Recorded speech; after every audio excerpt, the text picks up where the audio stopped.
Hola, my name's Aina and welcome to Tapeo. Thank you so much for purchasing our Spanish A1 course, where we cover the basics of Spanish. You'll learn things like grammar, where we learn verbs and adjectives, how nouns work, vocabulary, like parts of the house or numbers, colors, telling the time, and many, many more things. Plus, I've added some extras in this.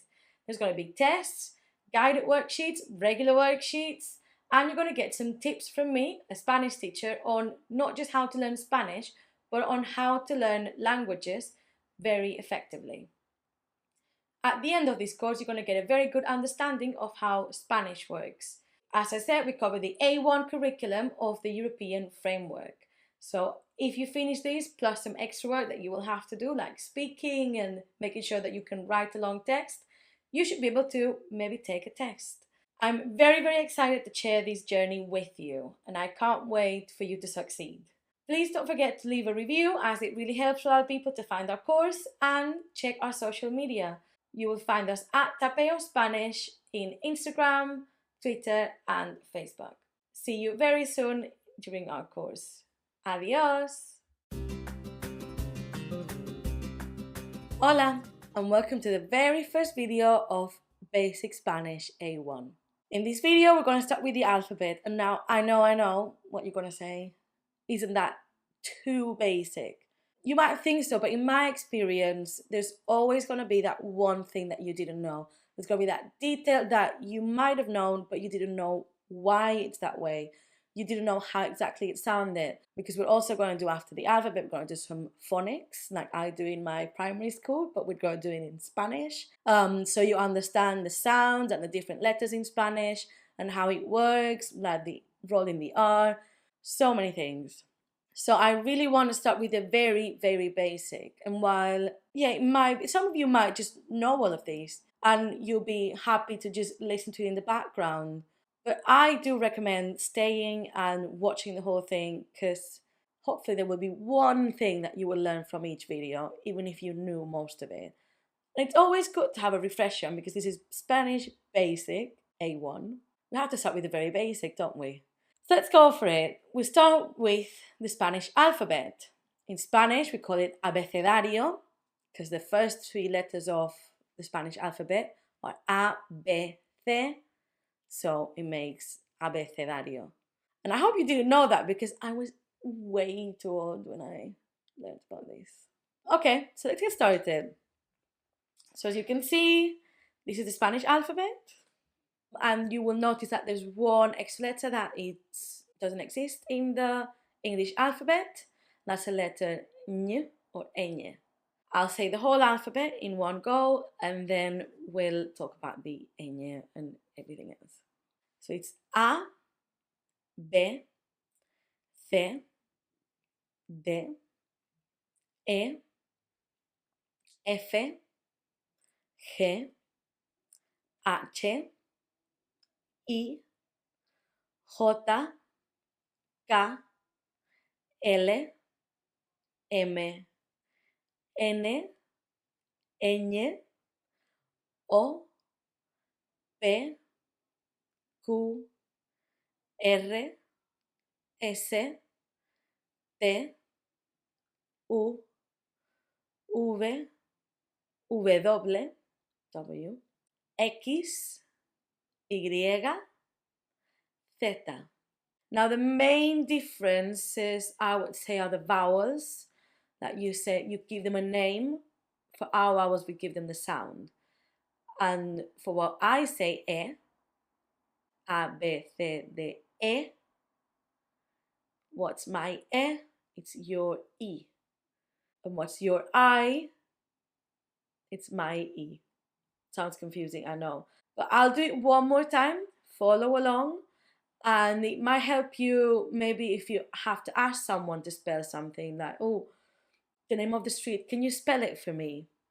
That would be really helpful if you knew how we say the alphabet. Let's do it one more time.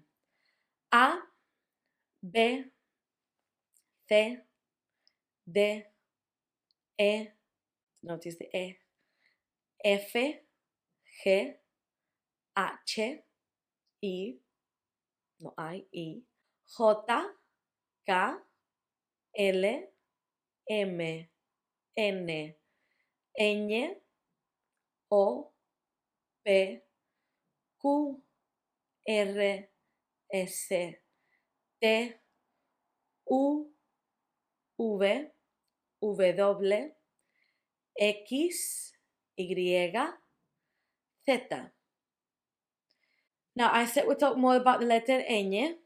There's going to be a full video dedicated almost just to that letter because it needs proper attention of how to pronounce the ñ, how to do everything related to the ñ.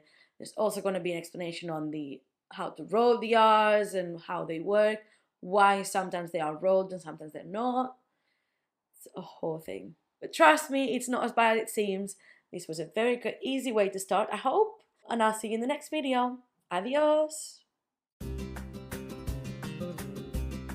Hola, and welcome to your second video of Basic Spanish. In this video, we're going to talk about something that doesn't exist in English. So it comes as a shock, and I know that especially you start seeing it as soon as we start seeing full words, and it always catches people's attention, but you don't know how it works, so it's just a bit confusing. So I want to get it out of the way. You don't need to worry about these too much because I teach Spanish from reception to year 6. I know it's not very high level, but I also do tutorings and I teach many levels.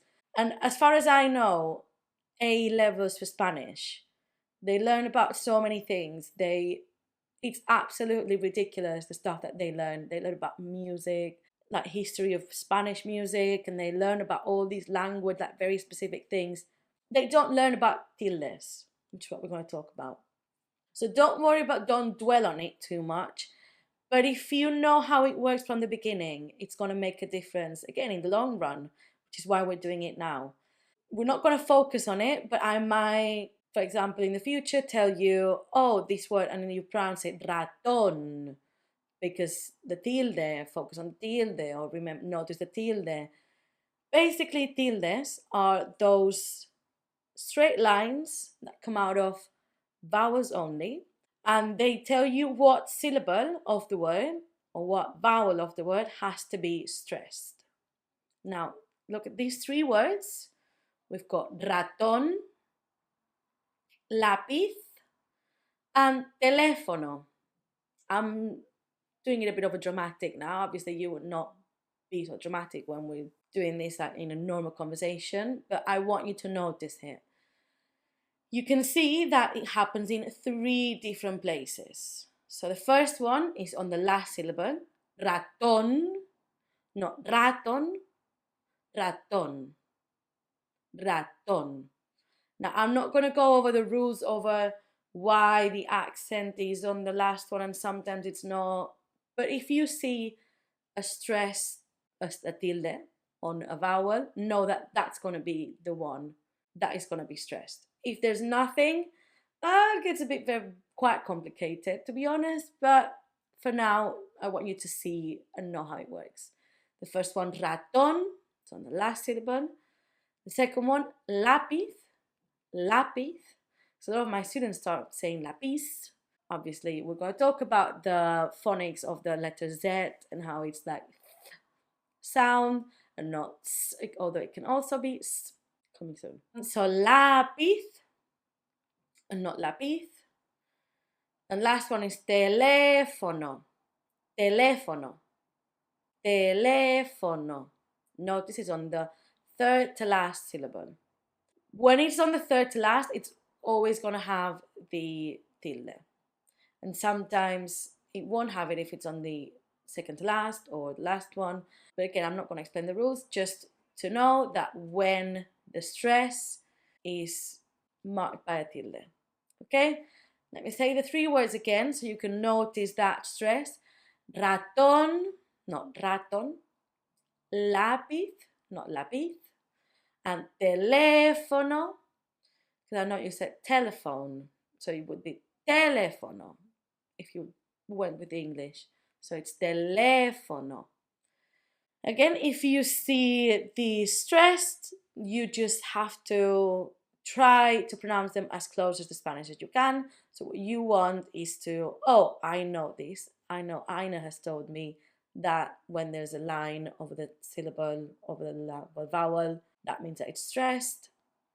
I know how this works. I'm confident I can read this. It will happen especially when we start reading, when we do comprehensions, things like that, that you will have to notice these little things. Hope it made sense. I know it's a bit chaotic and it's a lot of information for the second video. I thought we were doing basics. It's still basic. Trust me. Again, don't dwell on this too much, but it's very good that now you know this. I'll see you in the next video. Adios! Hola, and welcome to your first phonics lesson.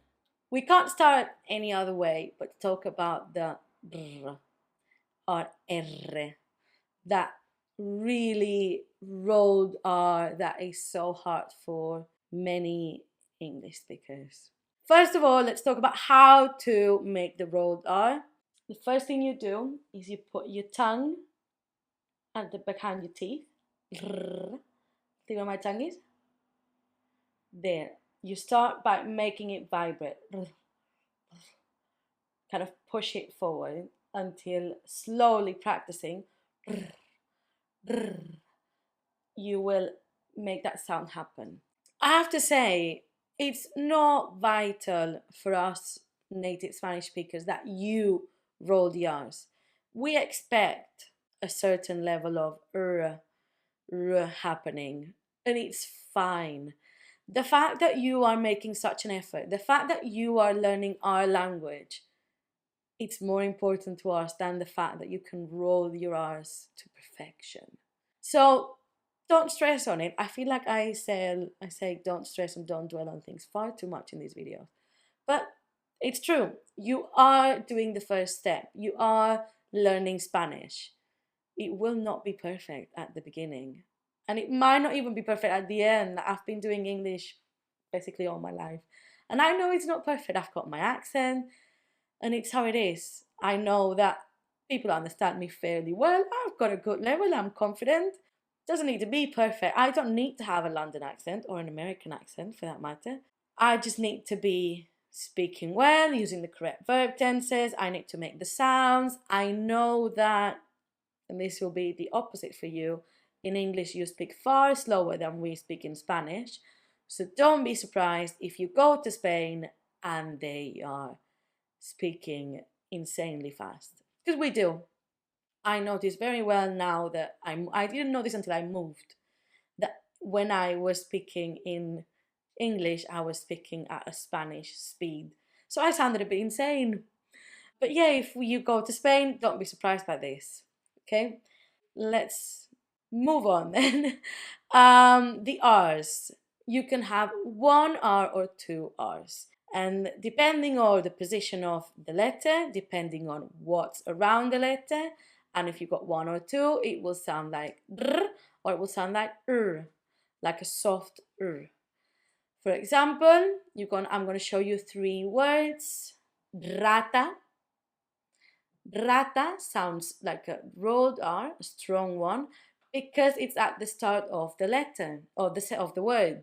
Rata. Again, if you said rata, I would not what you mean. Anyone in Spain would not what they mean, unless they're trying to not collaborate with you in any way. But you would know. The second word is perro. You can see that in this case we've got two R's.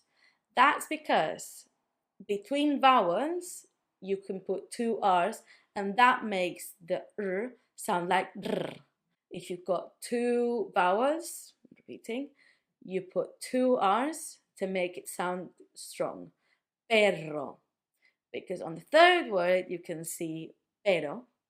If you don't have those two R's, it will sound like pero. If you were saying this without the rolled R, I'm trying to think, you would say pero.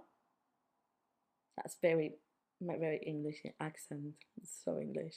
Pero, pero. You would try to make that R a bit harder with perro when you mean a dog than when you mean pero. Just know that when you want the R to sound strong, to sound rolled between two vowels, you put double R. And at the start of the sentence, you always put just one because it will always sound strong. It will always sound rolled. If it's between a vowel and a consonant, it will always sound soft. Pero. Okay? I hope that makes sense because we're moving on to the next letter that it's quite important and that my students, after years and years of me saying this, still sometimes get wrong and get a very dirty look from me until they realize their mistake. It's the letter H, which in Spanish doesn't have a sound. We call it H on the alphabet, but then it's got no sound. It's a remnant from all languages when it might have had a sound. We'll start with the first word, which everyone knows, which is hola. You don't say hola, do you? You know, everyone knows this word. Everyone knows how to say hola. We say hola, we don't say hola. This makes it hard for you to spell stuff correctly because it doesn't have a sound. You just know it's there, kind of, because it makes no sense.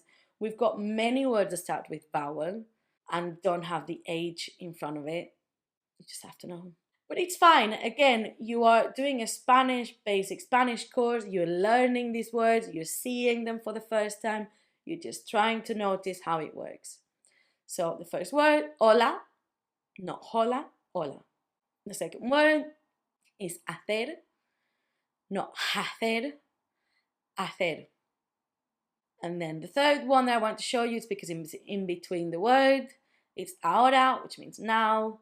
It's ahora. It just sounds like lots of vowels put together. Ahora. But not ahora. Notice the R because it's between two vowels. If it had double R, it would be ahora, which is a completely different thing.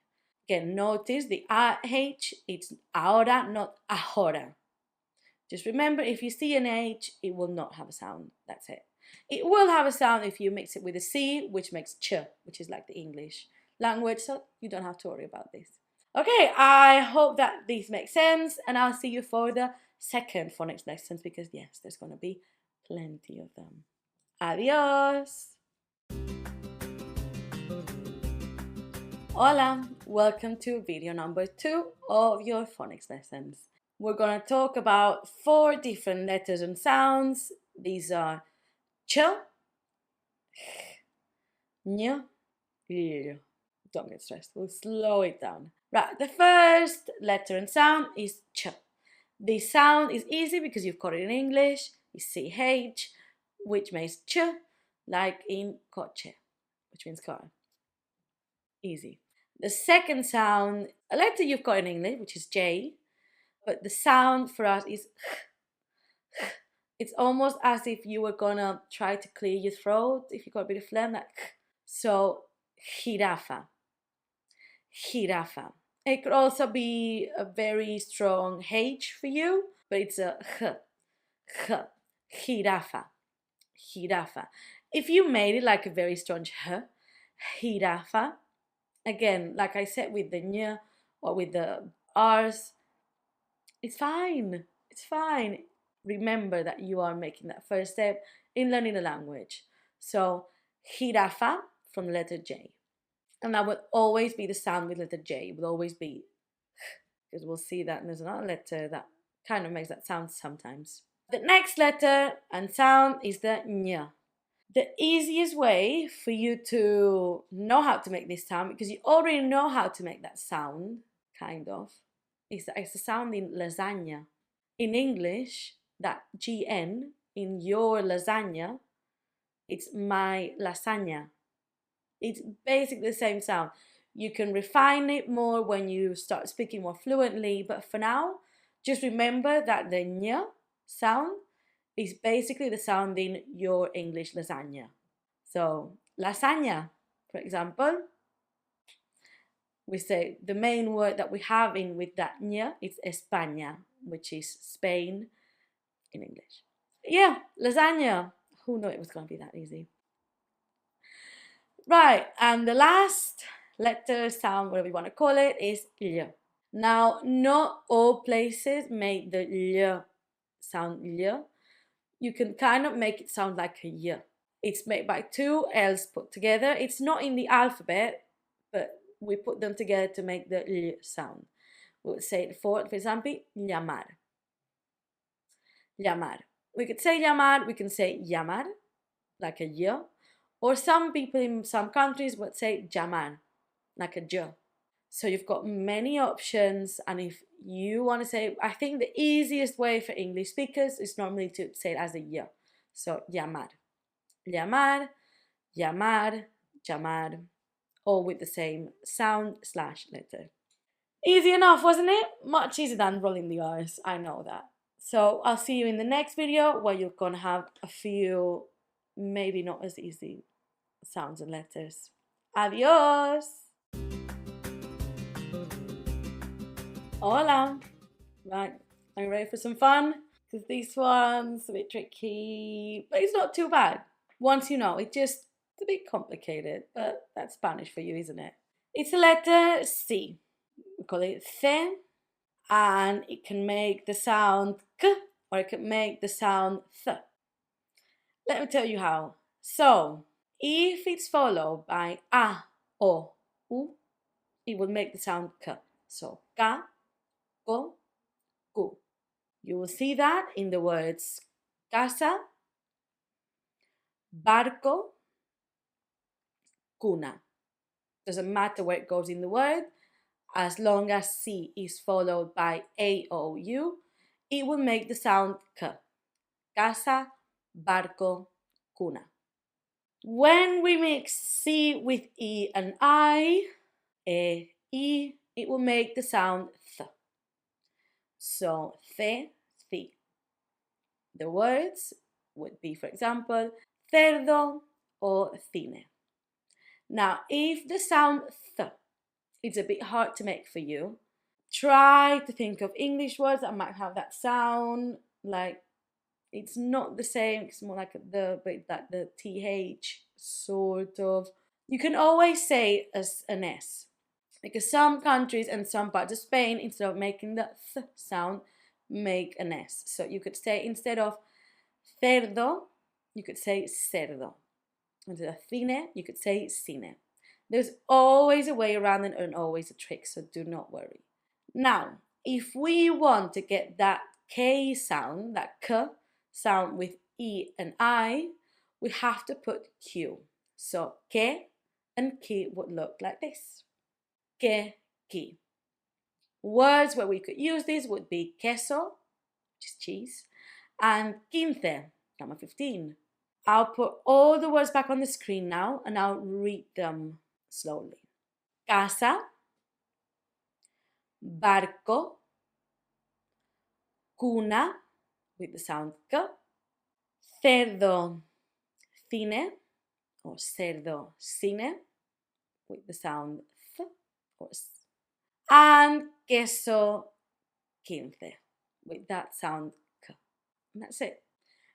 Takes a bit of time to get used to it when you're reading, but don't worry, we will have a test of some sort at the end of this section so you can test your knowledge. And the more you read, the more you see, the more you get used to these sounds and how it works, and the more sense it will make. You just need to get used to it. See you on the next one. Adios!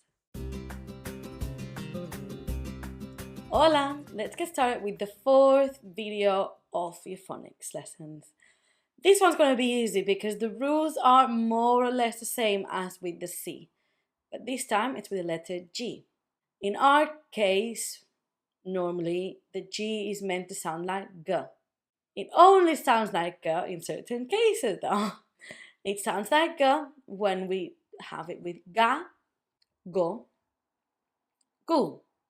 The same way that it sounded like C, like K, when it was with A or U, in this case with the G. So ga, go, gu. The words that I'm using as example in this case will be gato, gota, and gusano. So far, so good. Then, with the E and I, so E and I, it will sound like J. That's why I told you that the J was going to be a bit more complicated in the future. Here we are. So when we have E and I, it sounds like J. So he, he. The words I'm going to use to show you are genio and girasol.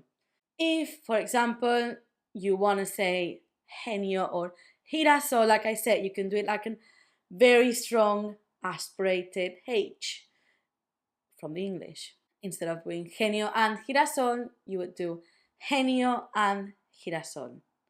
Now, if we want to have a G sound with E and I, it will be the same as, well, almost the same, a bit easier, as with the C.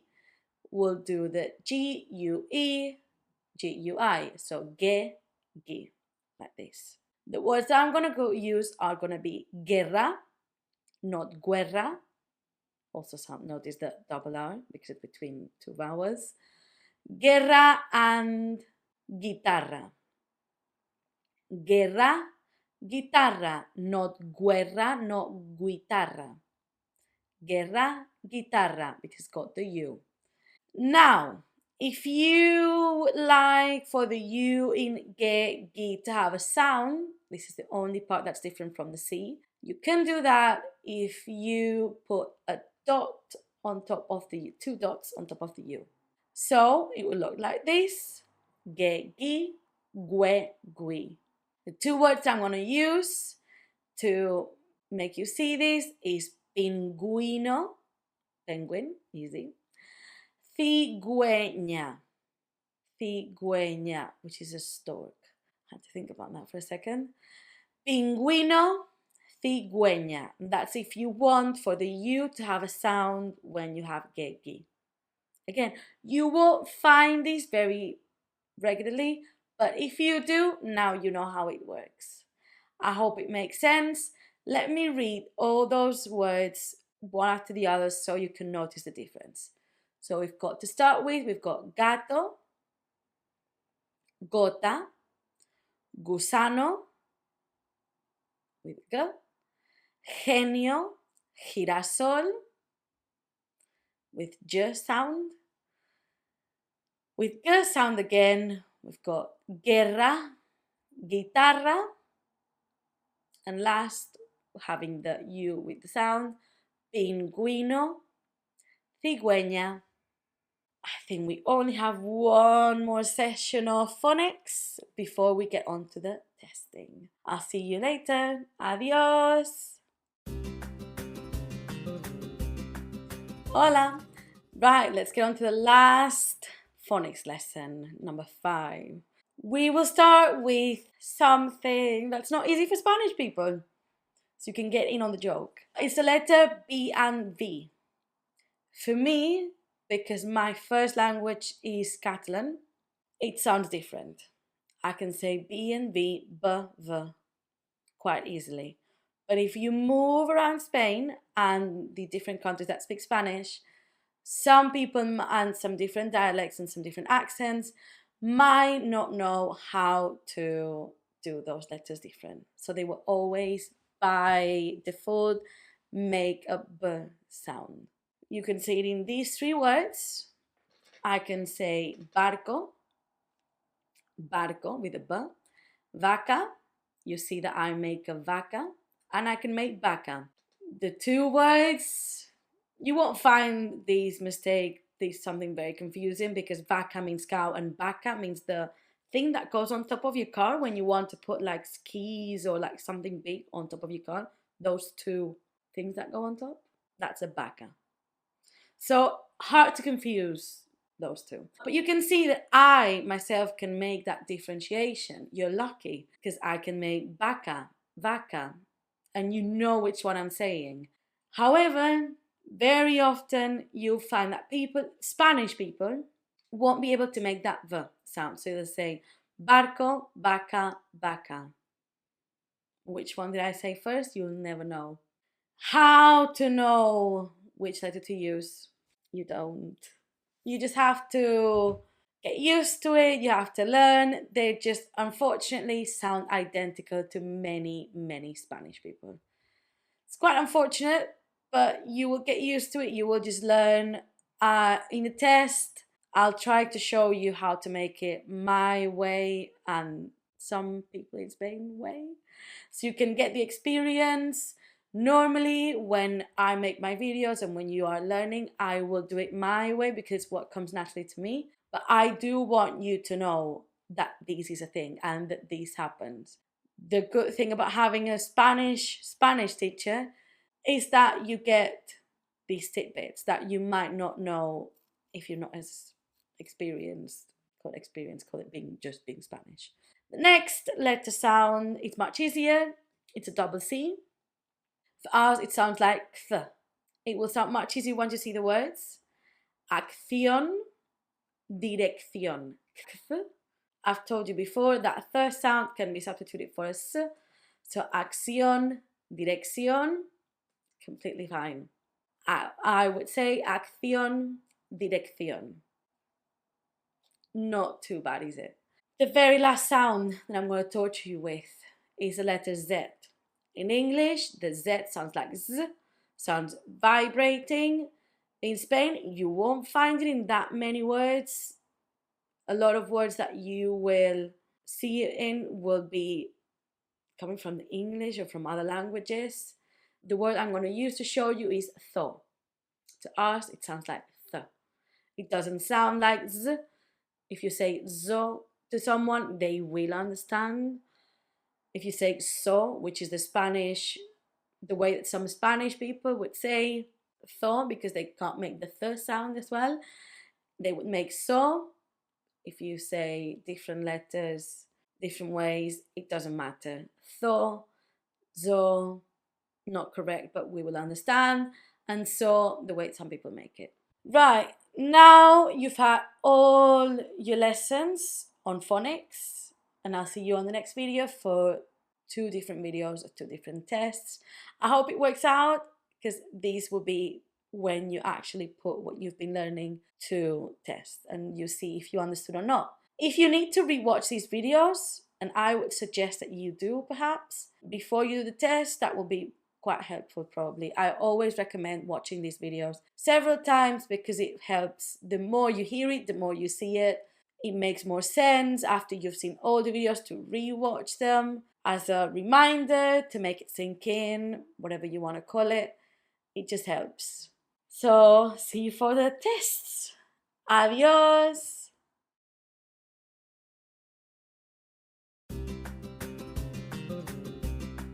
Hola. Are you ready for the test? Because I surely am. I'm quite excited about this test, not gonna lie. I think it's a good idea, if I may say so myself. So, the way this is gonna work is in a minute, I'm going to disappear, and you're gonna get a big screen, a big list of words. They're not gonna be in the same order as I've explained to you before in those phonics videos. That is on purpose because I want you to be thinking for yourselves, not in the order if you've been taking notes. I'm going to give you the big screen with all the words and you're going to have to try to read them out loud. You can say them with your head if you're in public transport, or if you don't feel like repeating words out loud in your house. Although I do recommend saying it out loud, because if you make a mistake out loud, it really helps, because when you notice your mistake, that will really help. Okay, ready? 2 minutes. Read the words. I recommend doing it out loud, although you can do it in your head. And then I'll tell you how to actually read them and I'll explain a bit. Okay, see you in a minute.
How did it go? I hope you made some mistakes because at this point, that's what we want. I know it might sound confusing. Why am I telling you words that you don't know yet? And I'm not telling you what they are. It is confusing, but you don't need to know what they are. You need to just know how it sounds. At this stage of your learning, you are getting used to that Spanish sound. So I'll try to tell you what it means. I might forget some of them. I apologize if I do, but it's not my priority at this point. My priority for you now is that you know how to say these words. And you will see as we move along that sometimes you won't know what a word means, but if you know how to read it, you've won, basically. Right, so I'm going to read them once really fast. I'm going to put them here on the side with my editing magic. And then I'm going to go slowly, one by one, telling you. I'm going to try to put myself in your shoes and see what mistakes you could have made and what was the tricky part of each word. Okay, let's one fast and then slow.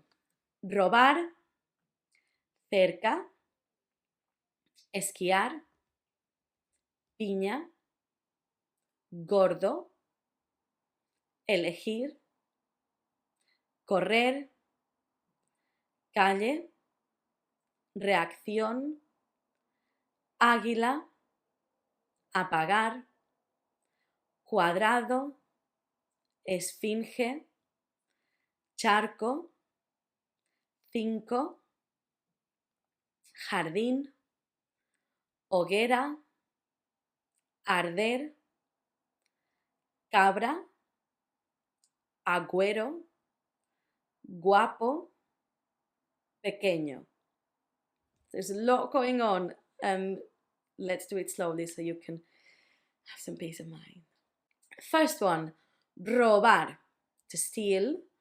The tricky bit was to know that the first one was a hard one, r, and the last one was soft, r, robar. Second one was cerca.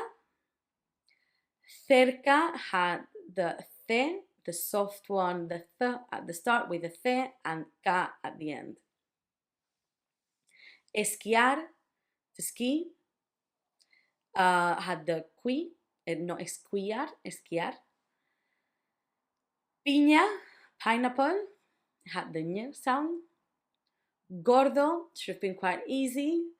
You've got the go and you've got the r, but because it's between a vowel and the consonant, it stays soft. Gordo means fat. Elegir, it was that h sound, to choose, elegir. Correr, to run. You had the double R between the two vowels, correr, hard, and the soft one at the end, to run. Calle, calle, or calle, all those different ways of saying street in Spanish with double L. Reacción, that's similar to English, reaction. You had the accent at the end. No, it's reacción. Don't worry if you didn't do the accent correctly. That's, again, my addition to your learning. And the difficulty was the reacción. Águila, eagle. It was not aguila. It was not aguila. It was águila with the accent and the gui. Apagar, to turn off. It was easy. It was just the ga. Cuadrado, square. This one might have been a bit tricky because you've got the C and the U and the A makes cu. That was the only thing you had to notice, the cu. Esfinge, sphinx. It was the ge at the end that sounds ge, not ge. No, it's not esfinge, esfinge. Charco, puddle. Charco had the ch at the start and the co at the end. Cinco, number 5, had the thi and it also had the co. Thi sound, same letter, 2 different sounds. Jardín, garden, had the accent at the end and it also had the h sound, ja, although h, the J always sounds h. Hoguera, fire pit. Not fire pit, big fire. Hoguera had the difficulty of the H at the start, not hoguera, and it also had the gue. That sounds ge. Hoguera, hoguera. Arder had the difficulty of the R's, that's soft, because it's between a vowel and a consonant. Arder means to burn. I said there's a theme in these couple of words. Arder, to burn. Cabra, it was not cabra, it was cabra. Agüero, this was the two dots on the U that make it sound, that make give the U a sound, even though it's in a gue. Agüero. The next one, guapo, it's not gapo, it's a very different thing. Sorry, I forgot the last one. Cabra means goat. Agüero, I'm not sure how to translate it to English. Guapo means handsome. Guapo could have been tricky, that you could have said guapo, gapo. And last word, pequeño. You had the ñ and you had the que. Not pequeño, pequeño. Okay? I hope that went well. I hope it makes sense. I think it might help for you to try to read them again without me. Go back to that screen and see if now it's, that makes sense. All the videos that you can re-watch, it will help. Tests as well, do them a few times, maybe give it to rest, come back to this in a few days, even if you've continued with your Spanish course, come back to the test, because if you can read, you are the winner. I'll see you in the next video for a second test. Adios!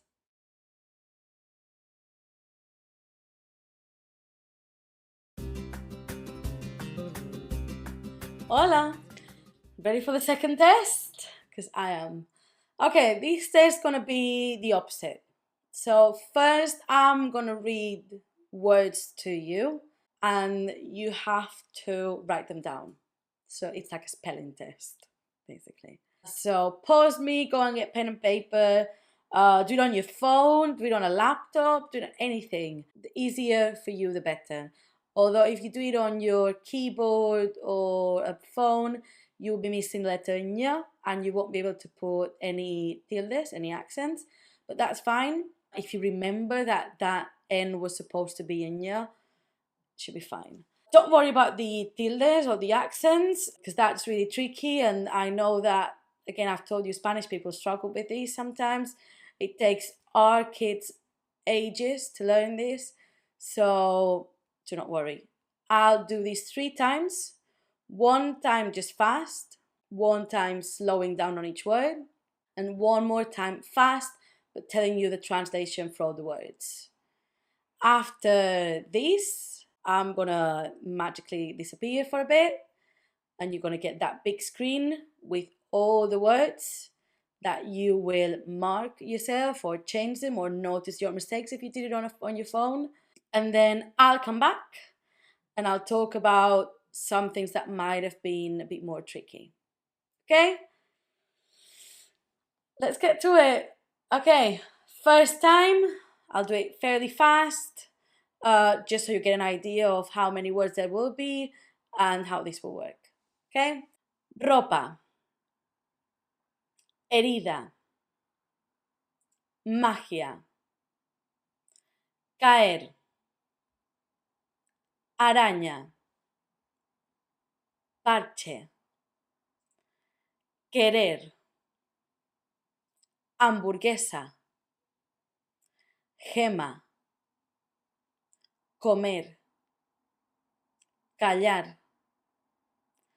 Quitar. Gol. Arroba. Gamba. Árbol. Cisne. Japón.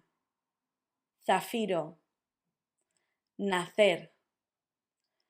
Colección. Cuerpo. Now, careful with these two. Abeja.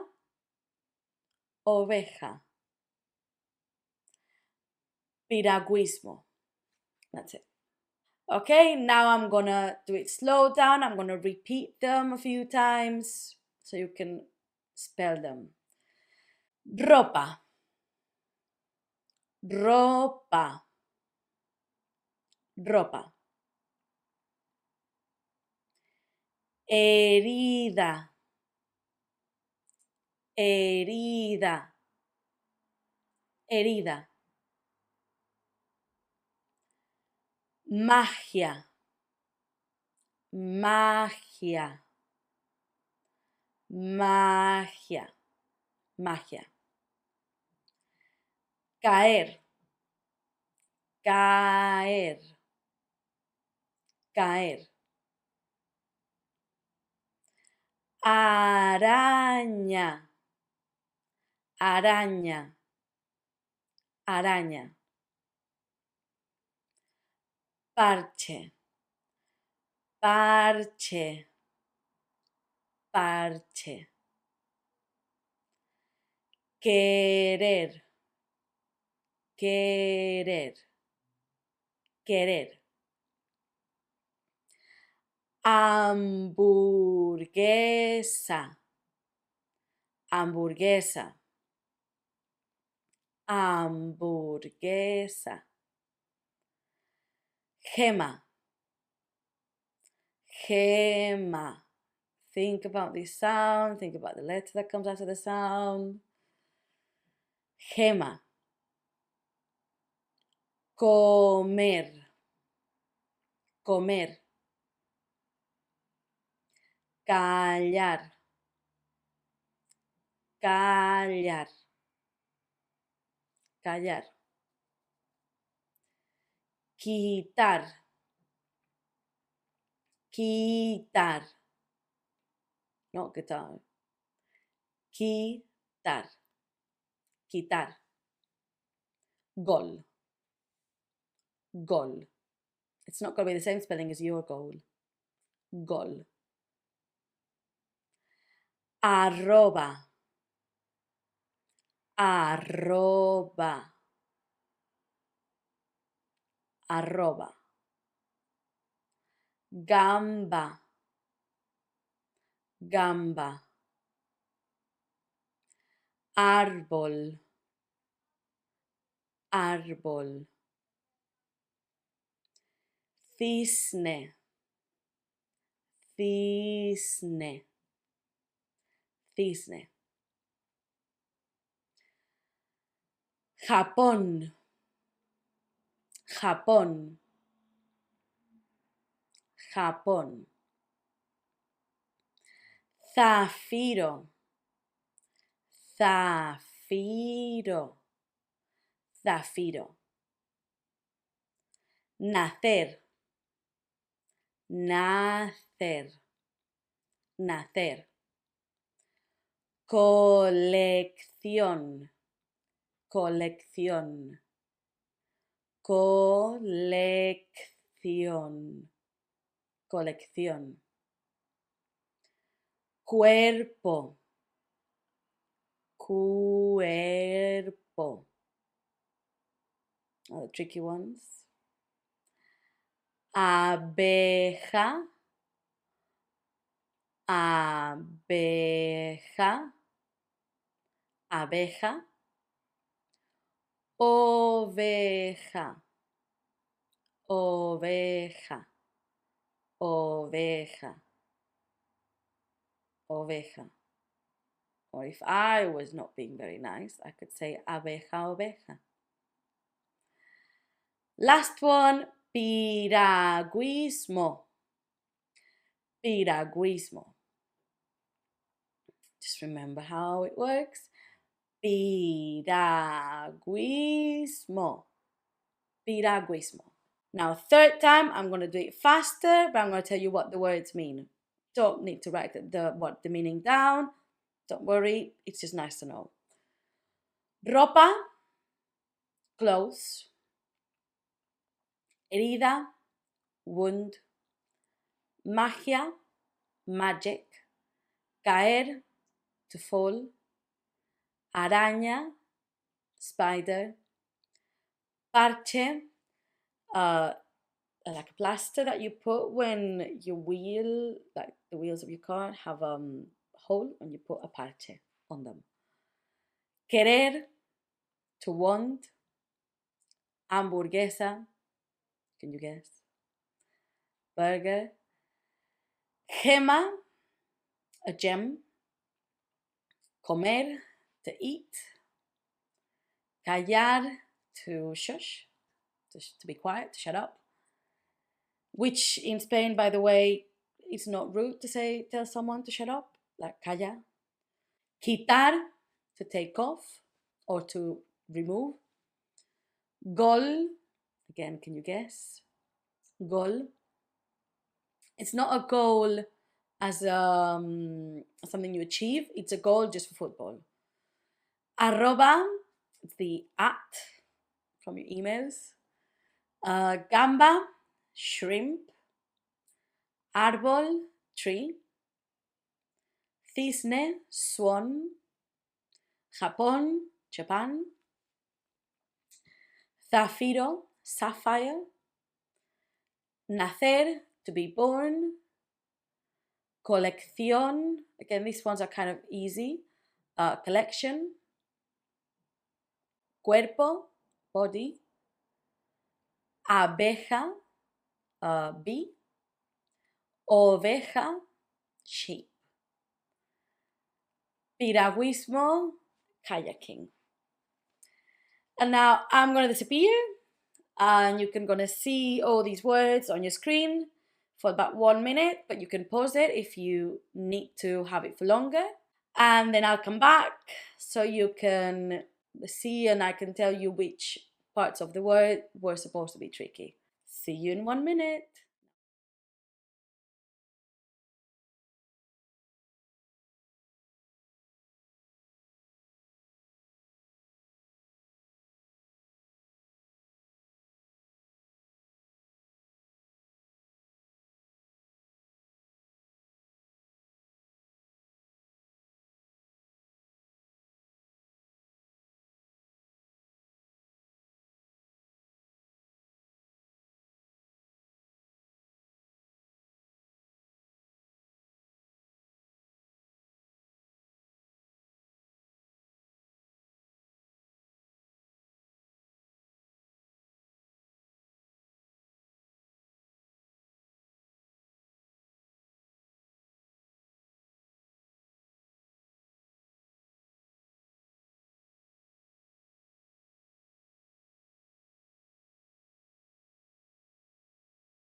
Hola again. The first word, ropa. The tricky bit was the R. It shouldn't have been too tricky. Herida, that might have been the bad one because you don't know that herida, which means wound, has a H at the start. Magia should have been fairly easy now that we know that G and I make he. Caer was the ka. Araña was the ñ sound, which at this point hopefully would have been fine. Parche was the ch. Querer, it was the fact that you have to write it with Q. Querer, but it's querer. Hamburguesa had two things, the H at the start. Although if it's a word like this, that it sounds similar and it's gonna look similar as well, if that makes sense. So the H will be there as well, and the go. Gema, the he, the G. Comer, the co. Callar, the l. Quitar, the qui. Gol, it was tricky because it was similar, but not really. Arroba, the dr. Gamba, árbol, it was just one R. Cisne was the th. Japón was the J and the accent, which you don't need to worry about. Zafiro was that Z at the start, that sounds like th. Nacer, the th. Colección, the th. Cuerpo should have been easy. Abeja, oveja, that was a whole mess. I know, I put them next to each other on purpose. Was the B and the V and the both J's. And piragüismo, it was the gui with the U making the sound. Go back if you need to. I hope it makes sense. I hope it helped to reaffirm these reading skills that you are acquiring right now. And I can't wait to see you on the next section for some proper Spanish, not these basic anymore. Adios!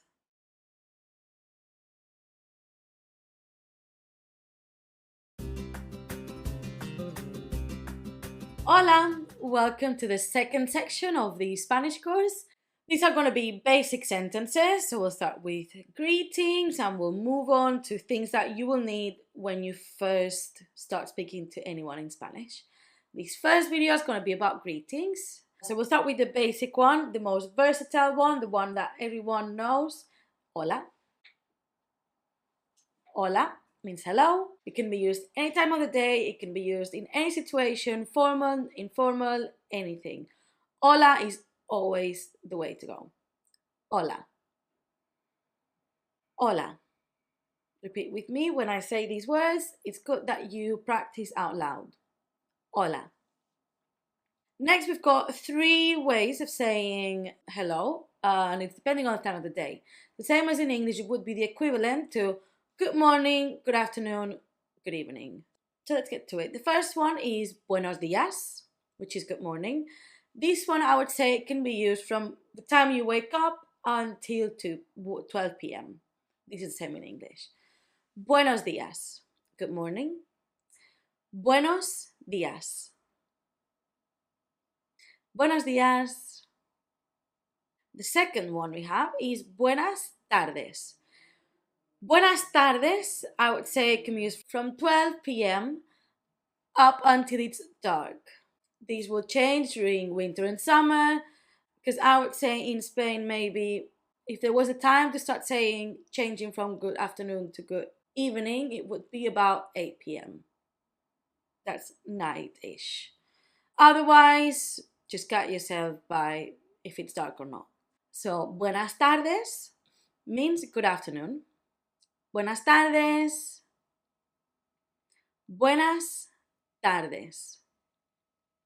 Buenas tardes. And the last one is buenas noches. So buenas noches can be used for 2 things. One is to say hello and one is to say like good night. We don't have that differentiation. So buenas noches can be used from either from when it's dark or like from 8 p.m. roughly. So you arrive somewhere and you say buenas noches, meaning good evening. Buenas noches. Buenas noches. However, we use it more often to say good night, as in I'm going to sleep. I'm saying good night to my family. Good night, fam. Bye. So to me, buenas noches is more farewell than a hello. Buenas noches, good night. Now, if you don't want to make mistakes, stick with the basics. Hola, and to say goodbye, adios. Adios. Goodbye means adios. Adios. Adios. Then 2 more basic words that I can't finish the first video without saying, which you probably know. Yes and no. Sí, it means yes. Sí. Sí. And no. Notice that the no is different because you make like a no in English, and in Spanish it's just no. No. Much easier in Spanish because, as you've learned from the previous section, what you read are the letters that you see. There's almost no complicated stuff. So sí and no. Let's go through all those words one more time. Hola. Hola. Hello. Buenos días. Buenos días. Good morning.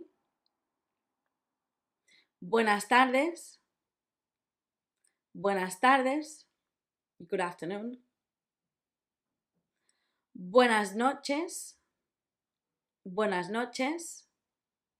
Good evening or good night. Adios. Adios.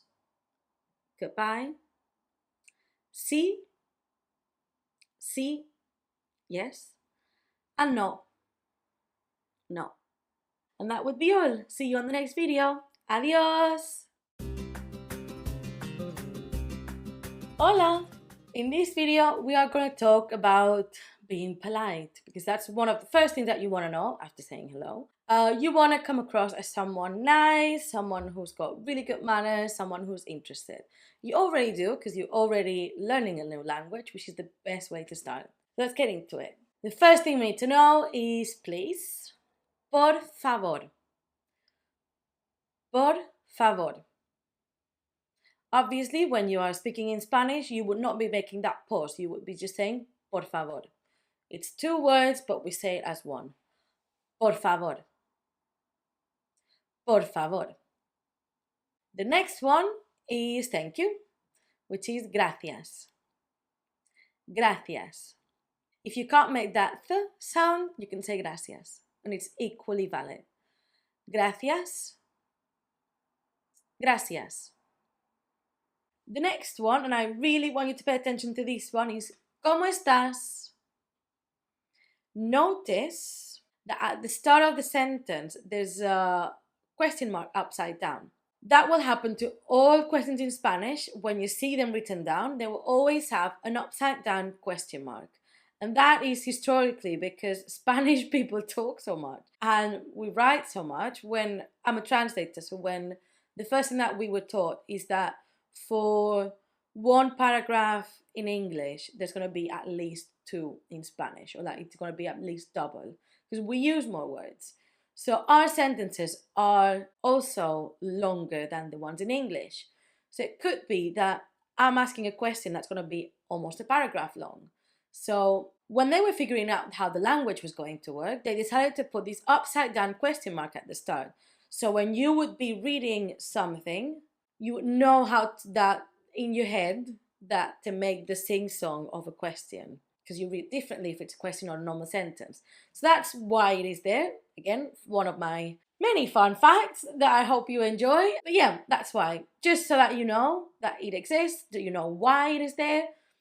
Very good trivia question, I guess. And it's going to always be there. Don't get obsessed with it, but it will. ¿Cómo estás? Means how are you?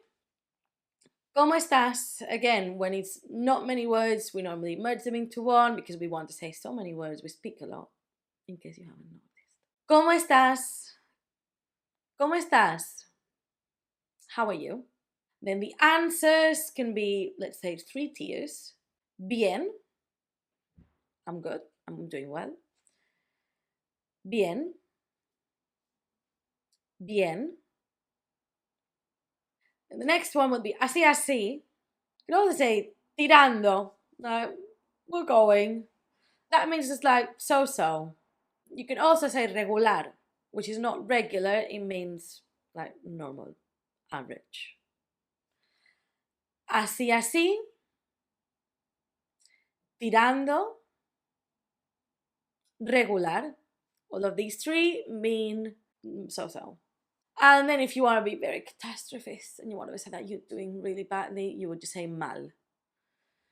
Mal. Mal. Since we're talking about being polite, when someone asks you, how are you? And you have told them that mal, you have to ask, ¿Y tú? ¿Y tú? How are you doing? Much easier in Spanish for once. ¿Y tú? ¿Y tú? Let's go through all these words again. Por favor. Por favor. Please. Gracias. Gracias. Thank you. ¿Cómo estás? ¿Cómo estás? ¿Cómo estás? How are you? Bien. Bien. Which means good. Now the 3 that are coming now mean so-so. Así, así. Así, así. Tirando. Tirando. Regular. And then you go mal for bad. Mal. Mal. And then what about you? ¿Y tú? ¿Y tú? Hope you enjoyed that and learned something interesting. See you on the next video. Adios. Hola. In this video, we're going to talk about personal information, how to ask for it and how to give it. So we're going to start with the question and then we'll practice the answer.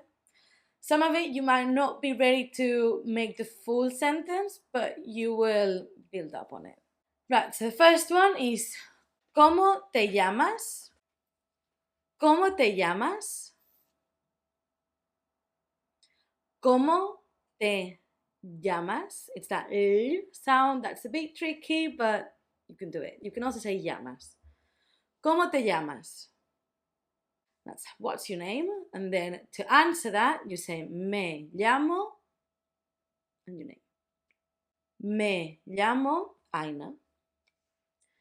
Me llamo o me llamo. Me llamo Aina. The next question could be ¿Cuántos años tienes? How old are you? ¿Cuántos años tienes? In Spanish, we don't say we are X years old, we say we have X years old. So this means how many years do you have, if you translate it literally from Spanish. So, ¿cuántos años tienes? ¿Cuántos años tienes? And then I have years old. Tengo 30 años. I'm 30 years old. Tengo number años. Tengo años.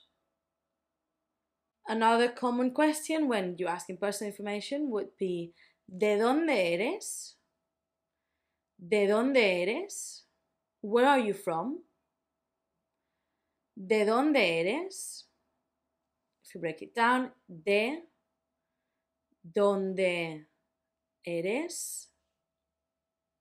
¿De dónde eres?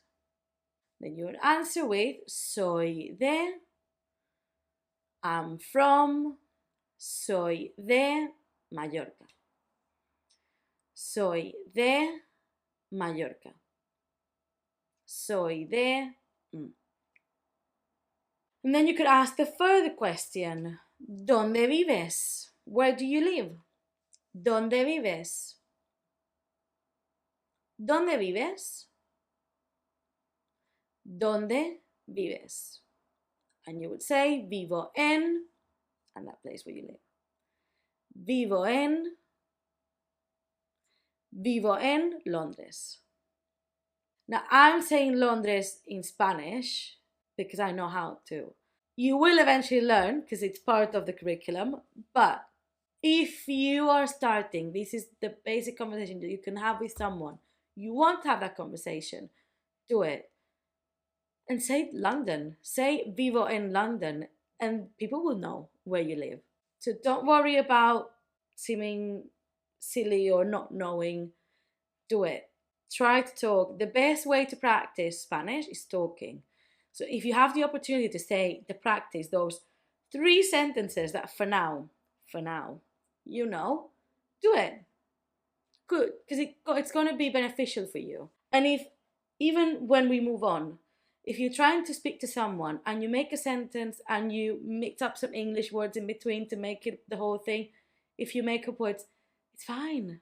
I've said it many times, you are trying. And that's the best thing that you can do. That being said, we're going to go through all the words one more time. ¿Cómo te llamas?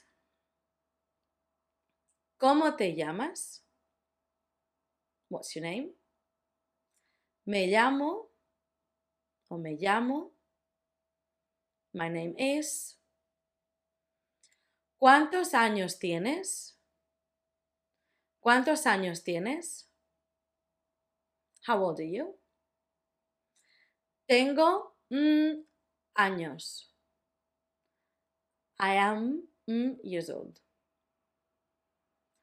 ¿De dónde eres? ¿De dónde eres? Where are you from? Soy de. Soy de. I'm from. And ¿dónde vives? ¿Dónde vives? Where do you live? Vivo en. Vivo en. I live in. That would be it. Hope you've enjoyed it and see you on the next one. Adios! Hola! This is the fourth video of the section, and in this one we're gonna learn some sentences that will be useful for you now that you are on your journey of learning Spanish, let's say. That you're not so good, that you might need some help, that you can still rely on people speaking English for you to be able to communicate. So, the first one would be, I'm learning Spanish. So they would understand that you're not so great yet. So, it would be, estoy aprendiendo español. Estoy aprendiendo español. I'm learning Spanish. Estoy aprendiendo español. Estoy aprendiendo español. The next step would be that you don't speak Spanish. No hablo español. No hablo español. Notice the doesn't make a sound, the H doesn't make a sound. Too used to being with kids. No hablo español. It's no hablo. No hablo would be strange. No hablo español. But because we're learning and we're getting a bit better, we can say, I don't speak Spanish well. So it means that I'm on it, but it's not there yet. No hablo bien español. No hablo bien español. No hablo bien español. Then for you to ask for that extra bit of help, you could ask if they speak English or if they understand English. So the first one would be, ¿hablas inglés? ¿Hablas inglés? That inglés means English. ¿Hablas inglés? ¿Hablas inglés? Or you can ask if they understand English. ¿Entiendes inglés? ¿Entiendes inglés? ¿Entiendes inglés? Notice as well that all the languages that I've posted, they're not in capital letters, and that's because in Spanish, languages don't go capitalized. Another fun fact. Right, let's go through all these words one more time. Estoy aprendiendo español. Now your turn. Estoy aprendiendo español. Estoy aprendiendo español. I'm learning Spanish. No hablo español. No hablo español. I don't speak Spanish. No hablo bien español. I don't speak Spanish that well. No hablo bien español. ¿Hablas inglés? ¿Hablas inglés? Do you speak English? ¿Entiendes inglés? Do you understand English? ¿Entiendes inglés? ¿Entiendes inglés? Right, and that would be it for this one. See you soon. Adios. Hola, and welcome to this fifth video of the section. In this video, we're going to talk about understanding, not understanding, asking people to repeat or help, or just these ones are not as basic as the previous ones. The previous ones you were just saying, I can't do this, I'm not good at Spanish. In these ones, you're just asking in help understanding. Okay, so the first two are a bit confusing, but I'll explain the difference in a minute. So we've got no te entiendo. No te entiendo. I don't understand you. It doesn't mean I don't understand you. I think in English we would say, I don't understand what you're saying. It's not being rude. I don't understand what you're saying. It means that I don't have vocabulary, or it doesn't make sense. Could you repeat? Someone maybe would phrase it another way, but you're not being rude. No te entiendo. I don't know what you're saying. No te entiendo. The second version is no lo entiendo. I don't understand it. So by it, you mean what you just said. No lo entiendo. No lo entiendo. The difference between the two is that if you were talking to someone, you would normally say, no te entiendo, because you're not understanding that person. You're talking to someone. However, if it's me explaining something that we are working on, you would tell me, what you just told me, no lo entiendo. This thing that you're saying, I don't understand. It could also be in another situation, like someone explaining a problem that they haven't, no lo entiendo. Or why is my computer not working? If you're working in computing, I don't know. No funciona, it doesn't work, no lo entiendo, I don't know why it's not working. Okay, so that would be the difference. If you're speaking to someone, no te entiendo would be the way for you to go. Next one, ¿puedes repetir? ¿Puedes repetir? Could you repeat? ¿Puedes repetir? Check that roll there. ¿Puedes repetir? Acceptable. ¿Puedes repetir? Again, I told you we merged words together. ¿Puedes repetir? It sounds like one. ¿Puedes repetir? ¿Puedes repetir? And then the next one is a mouthful, but it will really help you, especially in your journey as a Spanish learner, because you would be asking, can you say that again slower? So these will help you understand the words. Maybe instead of saying the words merged into one, they'll say it more slowly, making a differentiation of words. This will help you in your learning a lot. So this would be, lo puedes repetir, similar to the previous sentence, but you add más despacio. Can you say that again, but slower? Lo puedes repetir más despacio. ¿Lo puedes repetir más despacio? ¿Lo puedes repetir más despacio? And these are some words that would be really helpful for you. I'm going to go through all of them one more time.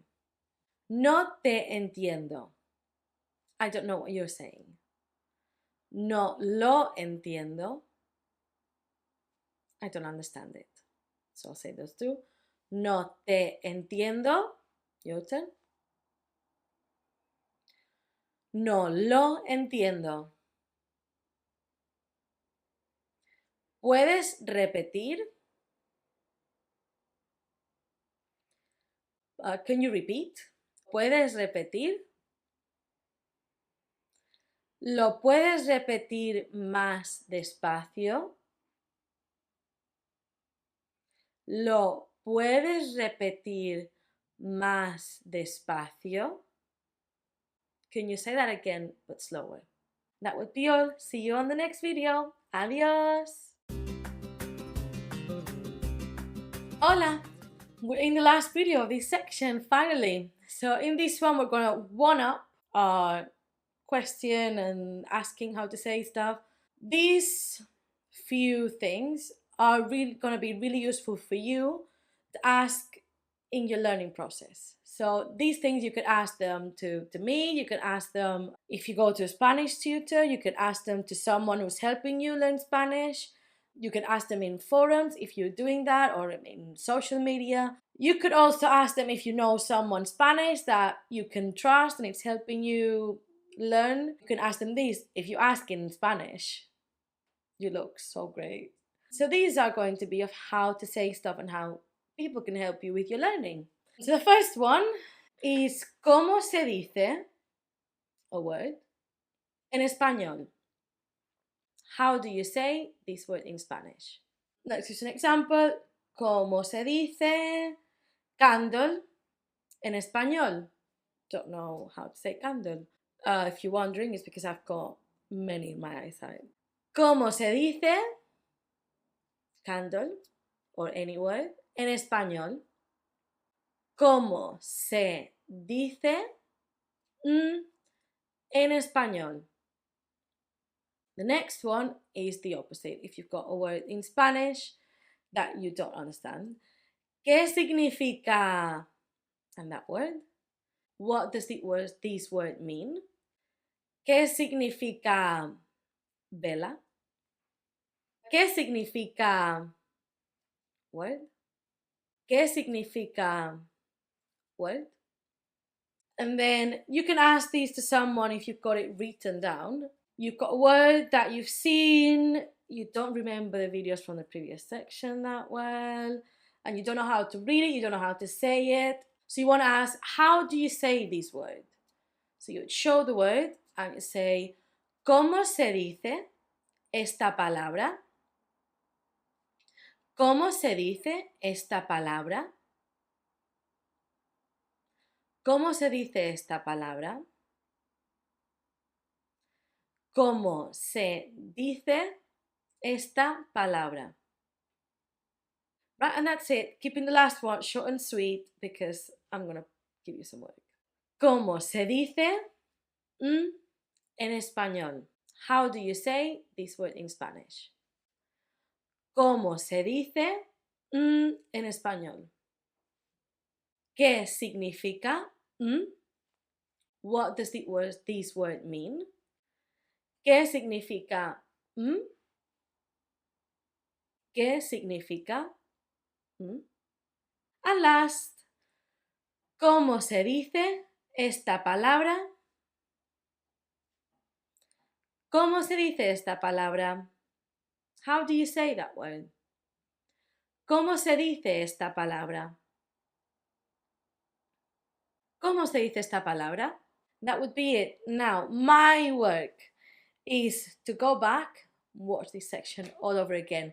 Make sure you're repeating what I'm saying. Make sure you're going back. Make sure you're taking notes if you need to. And just, it's very important because repetition is key in languages. Like I said, if you can go out now, if you've got a trip, with this section now, you're ready to go and at least ask for small stuff in Spanish. Not a lot, but at least you've learned a few things. You're on the right track. And make sure again, you go back, repeat, repeat, repeat. You might want to do another few sections again and then go back, maybe do 1, 2, 3 sections and then go back to the first one and do it all over again. I hope that you've been able to identify some of the words that we talked about, the sayings, the phonics that we've been practicing. Now that we've put it in practice, you've been able to see it, what everything is, you know how it works. Maybe you could go back and watch that phonics and then rewatch this one to see if you know this different stuff. But I hope that it was really good and I will see you on the next section very soon. Adios! Hola! Welcome to this new section where we're going to be talking colors and numbers. Both very useful, obviously for many, many reasons. We're going to start with colors, which again, very simple, but we will be using them a lot in the future because any color that you have can be used as an adjective, which we'll see much further in this course. But you have to keep them in mind. So let's get started. Blanco. Blanco is tricky because it sounds like black, but actually blanco is white. Blanco. Blanco. And negro will be black. Negro. Negro. Negro. Very important that you remember your phonics for these words because if not, they sound a bit off. So negro, black. Gris, gris. I think it sounds a bit hard to make that in English, so gris would be fine. Gris, gray. Gris. Azul, blue. Azul or azul, if you struggle with the th. Azul. Azul, blue. Verde. Verde. Green. I think this is one of the hard colors to say. I don't know why, but my kids always struggle. So verde, verde, like try to make the r a bit softer if you can't say verde. like this. Avoid doing verde, verde, but verde is fine. Verde. Green. Marrón, marrón. Another one that's going to be tricky because of that rolled R, but marrón would be fine. Brown, marrón, brown. Marrón. Amarillo, yellow. Amarillo or amarillo. Amarillo, yellow. Amarillo. Naranja, that hard. Naranja, naranja, fine. Naranja means orange. And also the fruit orange is going to be naranja, like in English. Naranja. Naranja. Rosa. Rosa. Pink. Rosa. Rosa. Rosa. Rojo. Red. Rojo. For the easy way. Rojo. I think that the more Spanish you see and the further you go into the course, the easier these sounds and these special letters will be. So if you now are saying rojo, maybe by the end the rojo a bit more Spanishy will come to you. In my experience, you start saying it as you can and then these accents start coming in. So rojo, red. Last one, morado. Morado, purple. There's many different ways of saying morado, like purple in Spanish, but we're going to stick with this one as everyone would understand, I think. Morado. We're going to go through all these colors one more time. Blanco. Blanco. Make sure you're repeating. White. Negro. Negro. Black.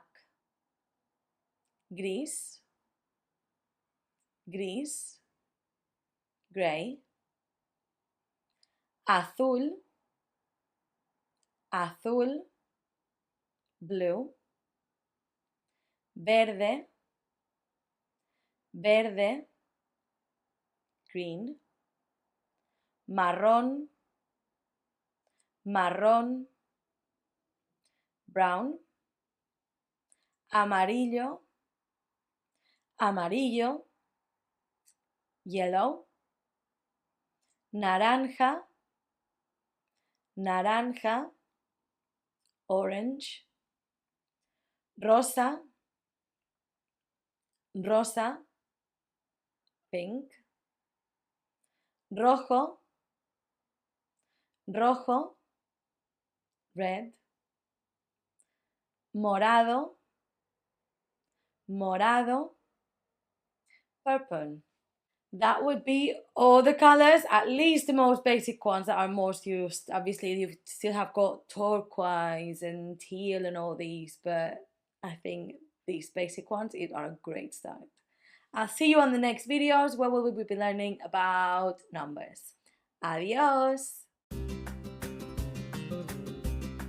Hola! Hope you're ready for a new video. We're going to learn the numbers. We're going to start 1 to 10.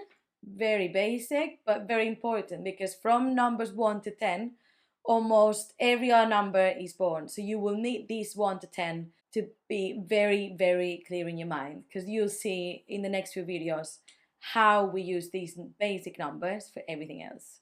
Same way as in English and many other languages.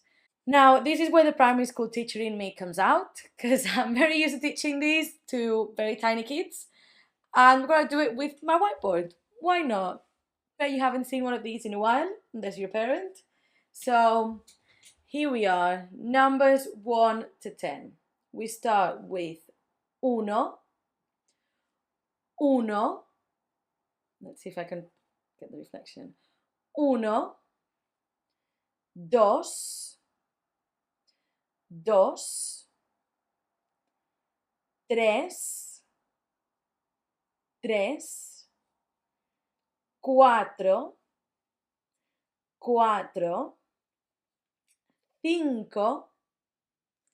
5 or 5, 6. Try to say 6 with that emphasis on the I a bit, because otherwise you could forget and say just ses, which happens often.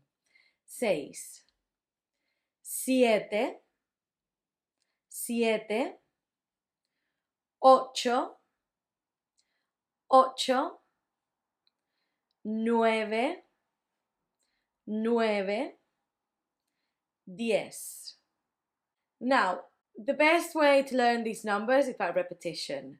There will be many YouTube videos where you can listen to songs. I'm going to sing one just right now, just so you see the joys and how much I love my job. But songs are very useful. We start with primary school kids. I start with reception and they learn the numbers because we sing about them time and time and time again. But repetition is key. Songs are very useful, and try to write them down a few times. You'll have a worksheet where you will be practicing these numbers, but I encourage you to just take these, write them down, try to do it from memory. Don't worry about spelling mistakes. Just try to write them as you remember them. And then try again, check your spellings, go over and over again. For now, what I'll do is say these numbers again and sing you the song that I promised. 1, 1, 2, 2, 3, 3, 3 if you're struggling, 4, 4, 5, 5,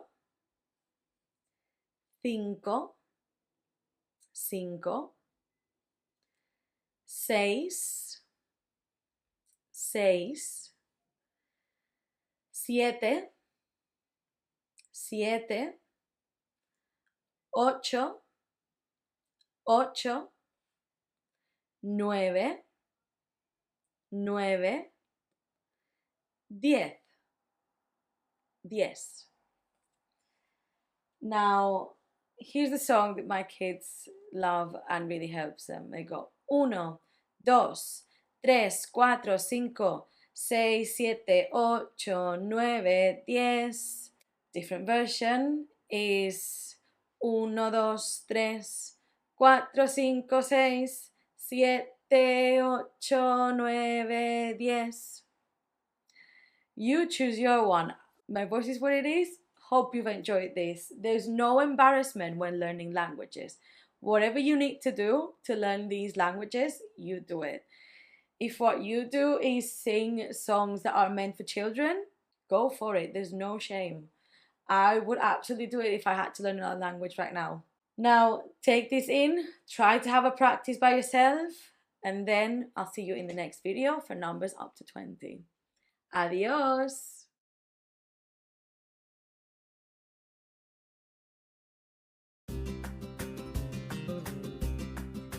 Hola! Welcome to this video. We're going to be learning 11 to 20. Now, if 1 to 10 were easy and basic and very necessary, these ones are going to get a bit easier because you'll see. And these are the tricky numbers. The further we go, the easier it gets. Trust me. Right, the whiteboard's getting making return, not because just I love using a whiteboard, but because if I can show you what I mean, I think it's easier for all of us. Right, so we've got 11, 12, 13, 14, 15. These are the hard numbers. 11 sounds a bit like uno. 11, 2, 12, 12, 3, 13, 4, 14, 15, exception. Don't even bother with 15. But let's say these numbers again. 11, 12 o 12, 13, 13, 14, 14, 15, 15. Now this is where it gets easier, All you have is 10 plus the number. 16. 17. Then you get 18. 19. All of these are easier because if you remember that they go with 10 and then you just put the number that you learned from 1 to 10, easy as anything. So 16 or 16, 17 o 17, 18, 18, 19, 19, 20, 20, 20. You'll see why you really need these numbers in the tens numbers. Let's say all of the numbers again and you make sure that you're repeating them. 11, 11, 12, 12, 13, 13, 14, 14,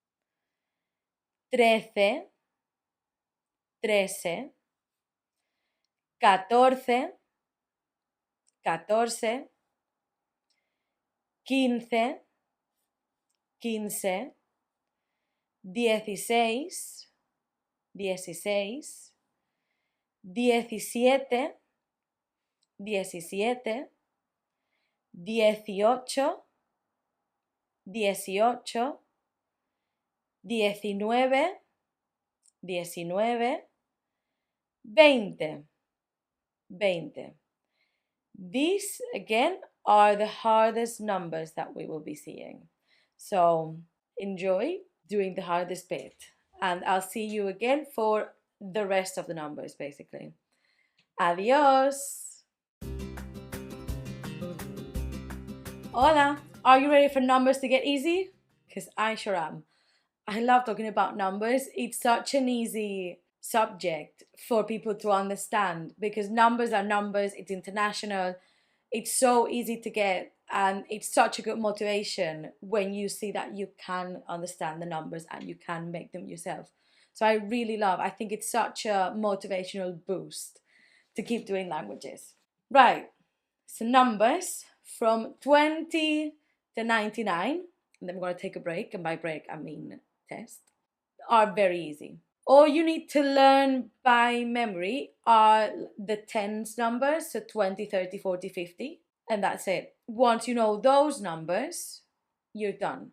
So, we know 20, which is 20, because we saw it in the previous video. The numbers from 20 to 30 are different from all the rest.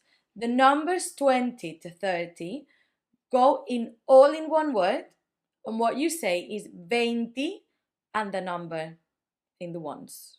So we would say 21, 22. Let me show you on the side how the words will look. 21, 22. And it's going to continue going all the way up to 30. 23, 24, 25. All you need to remember is that 20 and that the rest goes in one word because the rest will be different. Okay, now next. After 20, it gets so much easier. Again, all you need to know are those numbers in the tens. So I'm going to show you right now a picture of the numbers in the tens. So 30,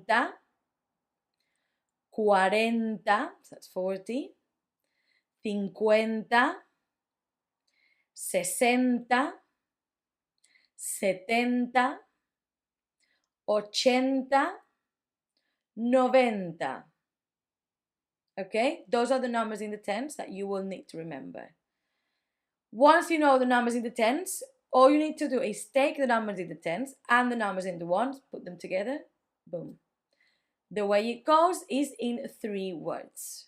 So we're going to say number in the tens first. So for example, if we're doing 31, we'll be doing 30. Then we say y, which means and then the number in the ones, uno. 31. Literally 30 and 1. So like I said, easy as it could be. 30 and 2. 32. 50 and 9. 50 o 59. 59. Next, 73. 70 and 3. Numbering the tens y numbering the ones. Done. Very, very easy to understand. So what we will do now, instead of going forward to the hundreds and the thousands, is we're going to stop for a minute. In the next video, we'll do a test. Make sure that this is sinking in, and we'll come back.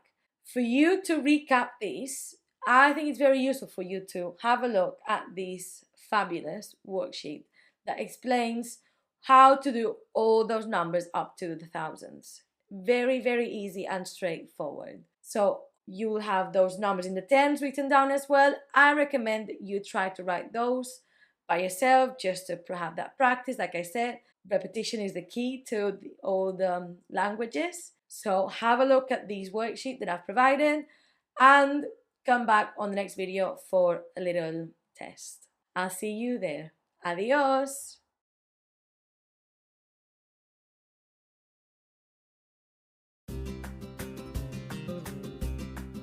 Hola! Ready for the test? What I'm gonna do is I'm gonna read you a list of numbers and you have to write them down. You can either take a piece of paper or just on your phone or anything, any surface that you can use to write these numbers. And then once we've gone through these numbers, we're gonna go back and I'm gonna show you the numbers while I say them again so you can review and see where you could have made a mistake or not. Okay, let's go. First number will be cuatro. Cuatro.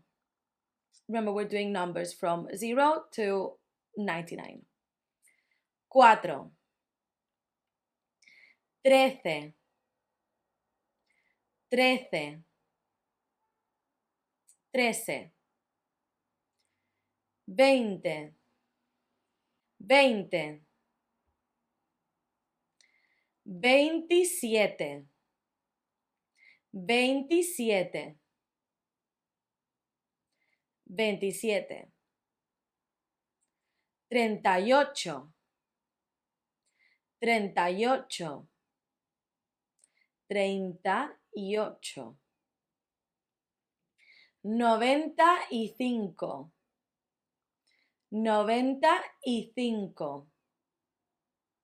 95. 95. 95. 46. 46. 46.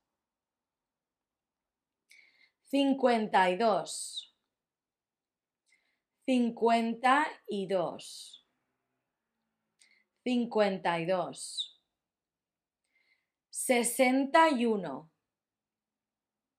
61. 61.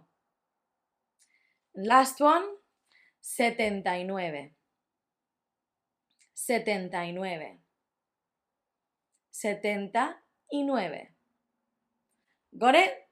Right, now I'm going to move to the side so you can see a list of these numbers.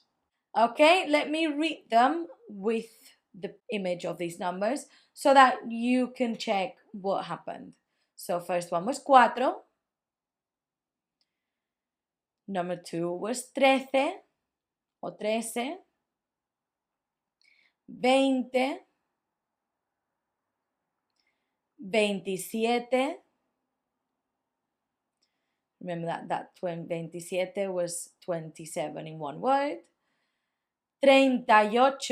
Now, even though I'm saying the word is 38, obviously we Spanish people want to be efficient with the language. So we say these words as if they were one. 38. 38, that's 38. 95. That 95, 95. 46. 46, 46. 52. 52. 52. 61. 61. 61, 61, 79, 79, 79. That 60, 70 are the ones that kind of sound more similar, so if you're not paying attention, you might not recognize which one is which. Just remember the numbers, the basic ones, let's say.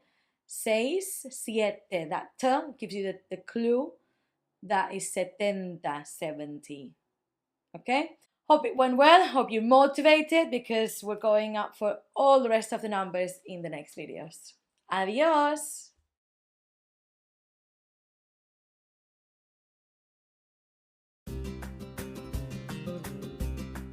Hola!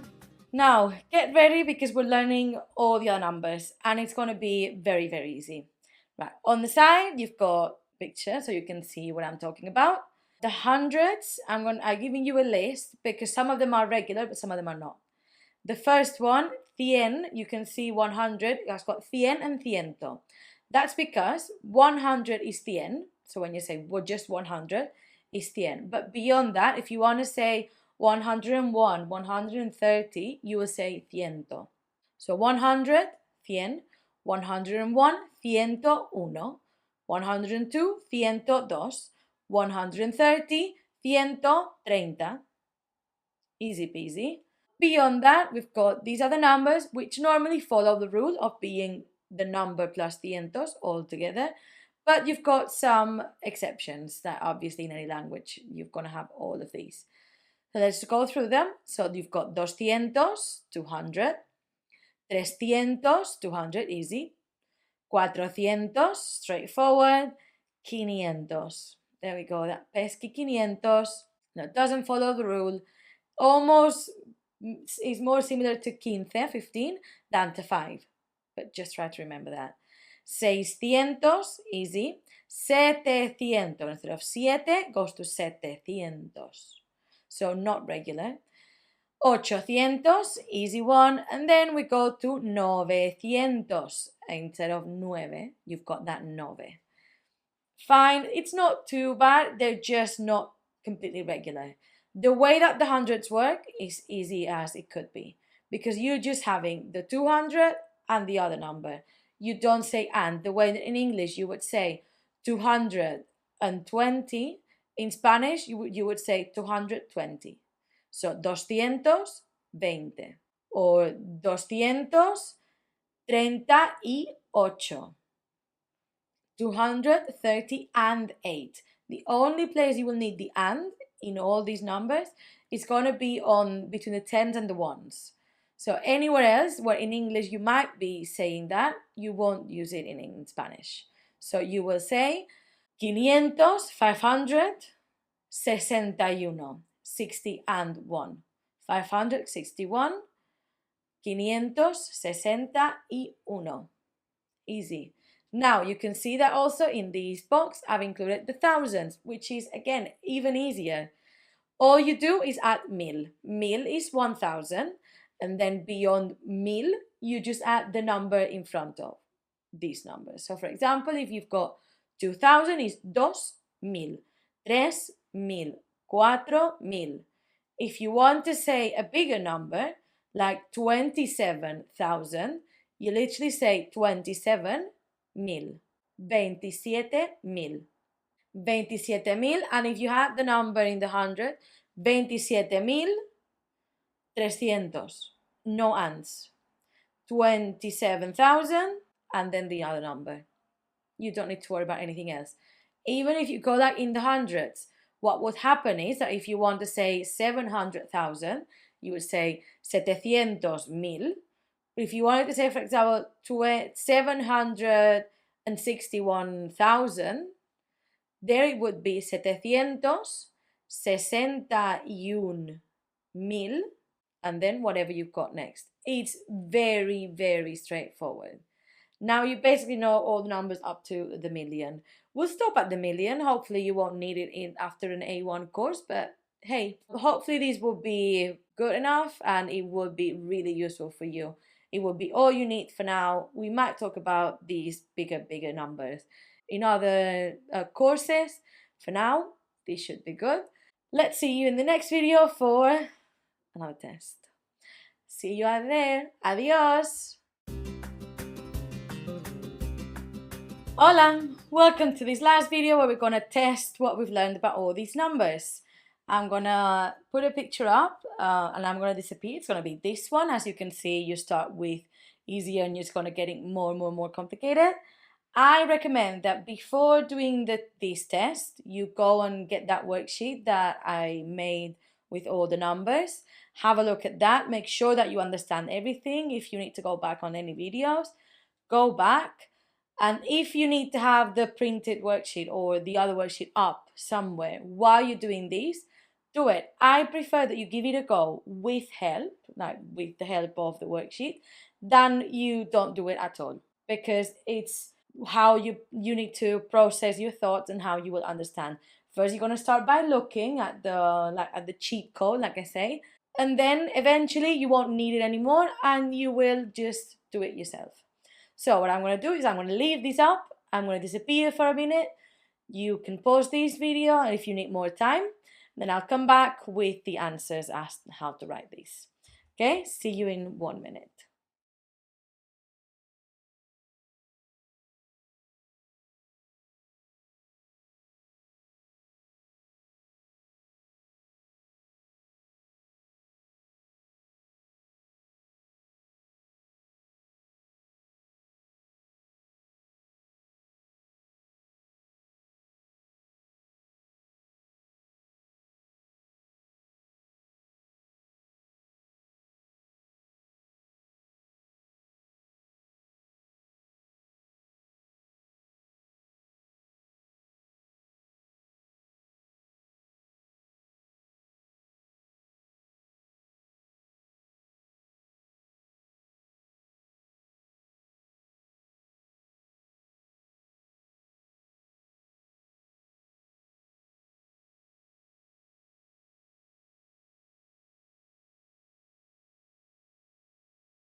Okay, how did it go? Ready?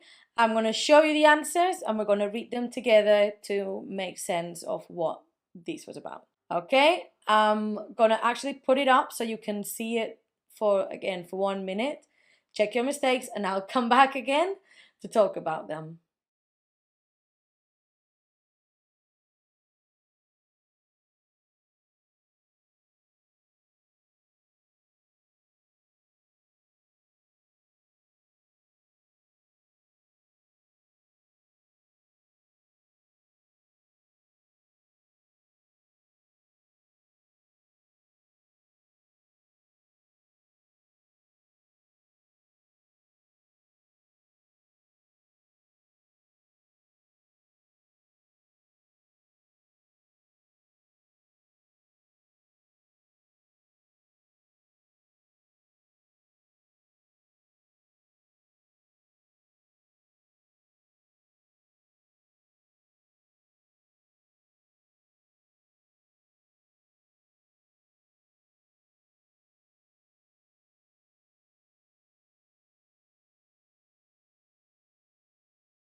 Okay, how did it go? So, the first one, 36. That one should have been quite straightforward, just 30 and 6.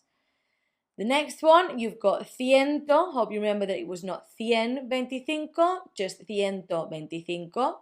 Remember that 25 is just in one word, like the 20s. The next one, 694. Still quite straightforward. That 600 is not an exception. Then you've got 900. 900 is one of those tricky exceptions on the hundreds. So if you were not looking when you were doing this, you might have made a mistake but written 900, which is fine. Because once you've made that mistake once, you don't normally doesn't happen again because you think, oh, how silly. And then 62 should have been quite straightforward. Then we're going into the thousands. We've got 1878. So that 1000, just 1000, 800, straightforward, 78. More.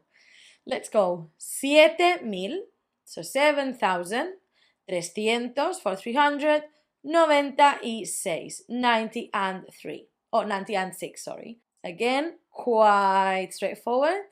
12,000, 12,000. You just get the number and add mil at the end. Easy. 500 was not one of those pesky exceptions in the hundreds. 580. Done. Now, this was the trickiest number of all because you had numbers all over. So start with the thousands. It's 174,000. Ciento, again, ciento and not cien. 174. 174. 1,000, so add mil. And then you get for 200, 275. After that, it got quite straightforward. It was just the fact that this number was so long that could have been a bit overwhelming. But when you unpack it and you pick like small bits, you see that it's actually quite easy. I hope that this was a really good energy boost, that it was a motivation to keep you going. Spanish doesn't have to be too hard. You just need to persist, practice, and repetition. As also, you see that these numbers now are going to be trickier because you don't know them. You might need to check the cheat code.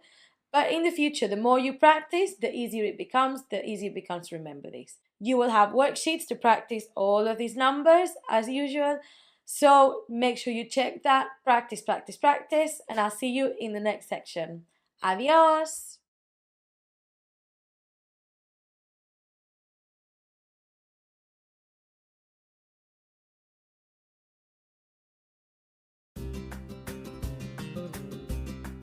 Hola! Let's get started with a new section about personal pronouns. As you can see, it's quite short and sweet. There's not that much to it. It's a bit different to what the pronouns are in English, and it's going to be quite key to future learning that we're going to do. So let's get to it. First, here's a list of these pronouns. I'm going to have a read through and then I'm going to tell you what every one of them is. So you've got yo, tú, él, ella, nosotros, nosotras, vosotros, vosotras, ellos, ellas. Now, having that read through, the first thing you notice is that there's a lot that are similar and it just changes a letter. Yes, you're right. That's because in Spanish, we've got a big differentiation between masculine and feminine, so male and female. You'll see that happening in regular words. Every word for us has masculine and feminine form, but it's not that difficult once you get the hang of it. Especially with persons and people and these pronouns, that's going to be quite easy because we already identify people normally with a gender. I'll speak to you about non-gender conforming people at the end, but for us, we're going to talk about for now and for language purposes, this is what they are. So the first one, yo, is me. Tú is you. Then you've got él and ella. Those are he and she. So that so far it's the same as English. Then it changes. Nosotros, nosotras, both of them means we, but you're going to say those for groups of we. So if nosotros, if it's a group of men, nosotras, if it's a group of females. So if it's me, if I tell you yo y Sara, me and my friend Sara, that's two of us, that's a we, and that's feminine. That would be nosotras. If in that group it's a man and a woman, it's going to be nosotros. Language is still a bit sexist, unfortunately, and if it was me and Chris, it would be nosotros. Even though I'm a woman, I'm not representing that group. It's going to stay to nosotros, which is fine. Nowadays, I have to say that people are starting to say nosotras in a group in general to make a point of it, but normally and grammatically, at the moment, you have to say nosotros. The same happens with vosotros, vosotras. Vosotros is a group of you people. So I think you would translate as you all. Vosotros for men, vosotras for females. I address to you as a group, as for example, if it was I address them to my class when I have a class. Vosotros, you all do your homework. Vosotros. It's a mix between men and boys and girls in this case. And vosotras, again, the same as group of you all, but female. Then you've got they, that also has two forms, ellos and ellas. Ellos for a group of them boys, and ellas, them girls. Simple, it makes sense. I hope so. It's not too bad. Now, for non-binary people or non-gender conforming people, you've got these options. You've got the ones that end in an X, that I'm not sure how to pronounce them. I'm not even going to try because it's quite hard. Or you can call them elle or elles. This is more common between the young people, and you might see it if you go to big cities. In Spain, at least, I know that it's quite used. You might never bump into it, but it's better be safe than sorry. And if you do bump into it, I want you to know what it is. I want you to know how to say it and what to do. And that's it. So now I'm going to go through all the words one more time, and I want you to repeat them with me. Okay? So yo means me. Yo. Tú. You. Tú. Él. He. Él. Ella. She. Ella o ella. Nosotros. We as a group of men or mixed. Nosotros. Nosotras as a group of women, it's we. Nosotras. Vosotros, you all in a group of men or mixed. Vosotros. Vosotras, a group of you all women. Vosotras. Ellos, a group of they that are all men or mixed. Ellos. Ellas, a group of they that is only female. Ellas or ellas. And that would be all. And I'll see you on the next one. Adios. Hola. In this video, we're going to talk about formality, because in Spanish, we've got two extra pronouns that are not existent in English. And those pronouns are usted and ustedes. Usted for one person, ustedes for two people. The complicated thing about these two words is that these means you. So instead of saying are you okay, estás bien tú, I would ask usted está bien. Now, the issue is that even though you are talking about you, someone who you're talking directly to, you're going to refer to him, and the verbs that you're going to use and every pronoun and everything that's going to surround the word usted or ustedes is going to be in the third person. For example, in the verbs, normally you've got, and this is very quickly, yo juego, I play, tú juegas, él juega. Now, if it was going to make sense, we would say usted juegas. But this is not going to happen. We're going to say usted juega, like if it was a he. Even though usted is someone that I'm talking directly to. When do we use this usted or ustedes? In Spain, we use it for someone who is someone respectful. You would say this to someone elderly, for example, like a granny that you don't know that well, or some people call usted to their own elderly grandparents, not if they're quite much younger. You also would talk of usted or to someone you don't know, maybe teachers, more university professors than teachers. Actually, I've never been called usted. You would talk usted if you work in a shop, for example. and you've got a client, you want to treat them with respect, so you would call them usted. So you might be called usted if you're going to do shopping. And there's many cases. It's mostly about respect. You don't need to use it. Most people wouldn't get offended. I don't know if you're doing this course to go and talk to the president of Spain, because if you are, yes, you're doing it usted, so message me or something, because that's quite an unlikely case, but you never know in this. And in South America, they use usted instead of tú. Always.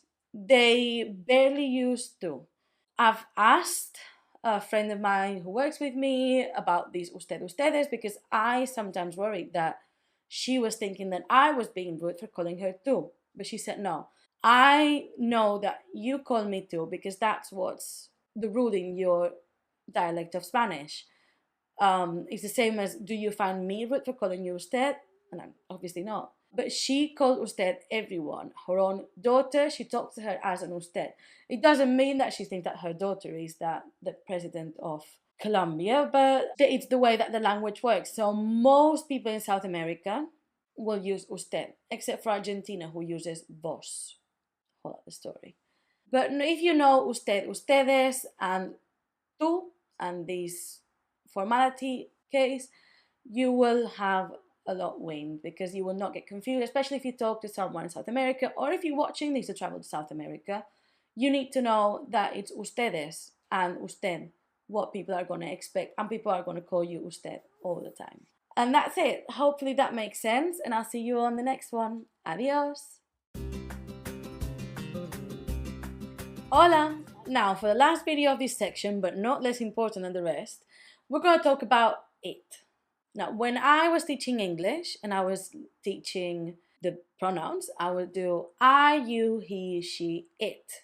So in those pronouns, I would always include it. Now, we don't do that when we teach Spanish as a foreign language, or in any case, but it does have an equivalent. And the equivalent is esto and esta.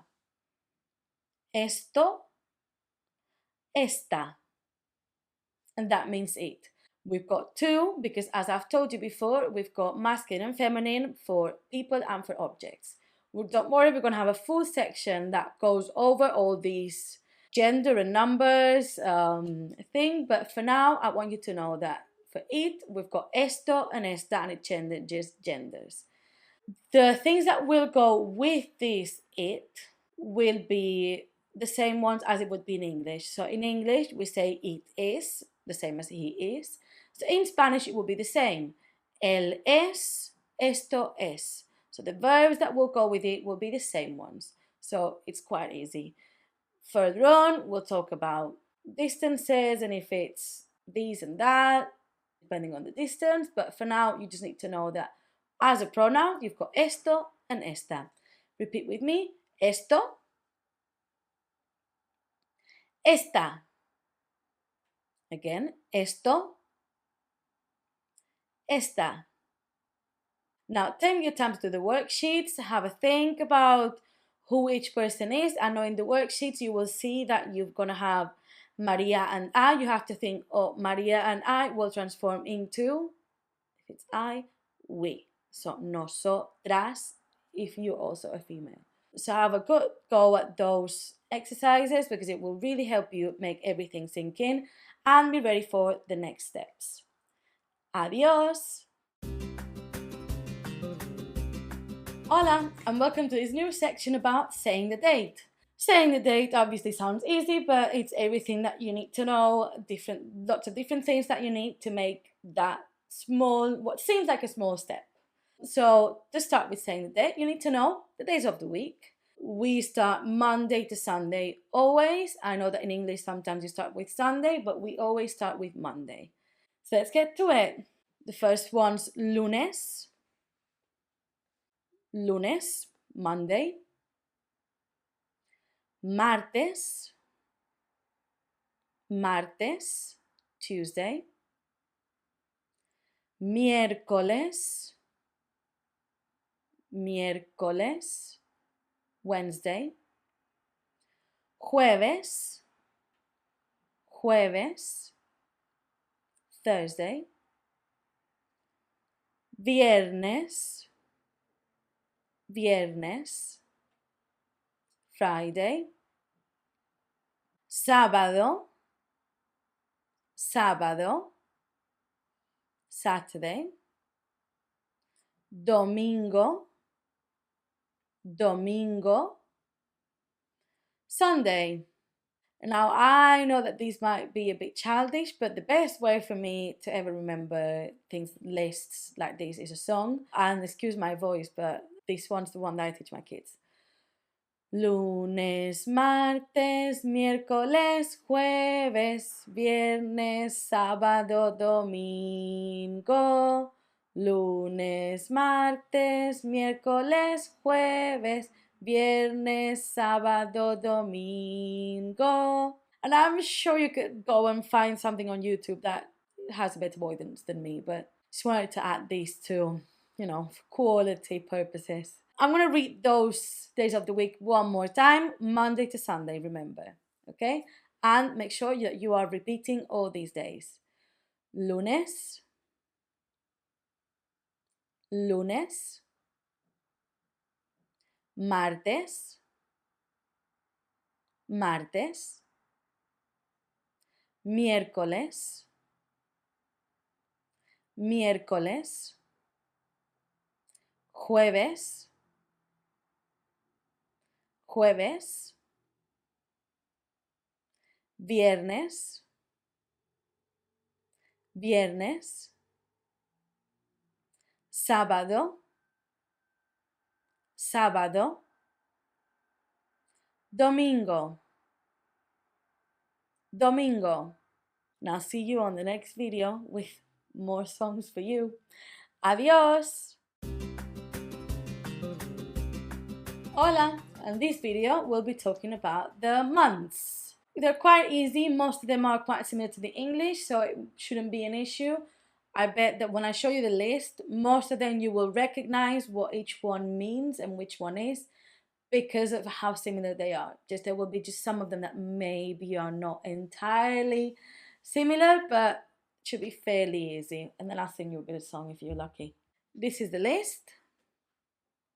And I'll read them slowly. It starts January, February to December, like the English. So I will translate just this time just for you to have reassurance. But they're fairly easy, as you can see. Enero,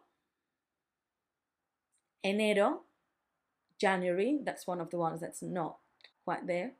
Enero, enero, febrero, February, that one is one of the nice ones.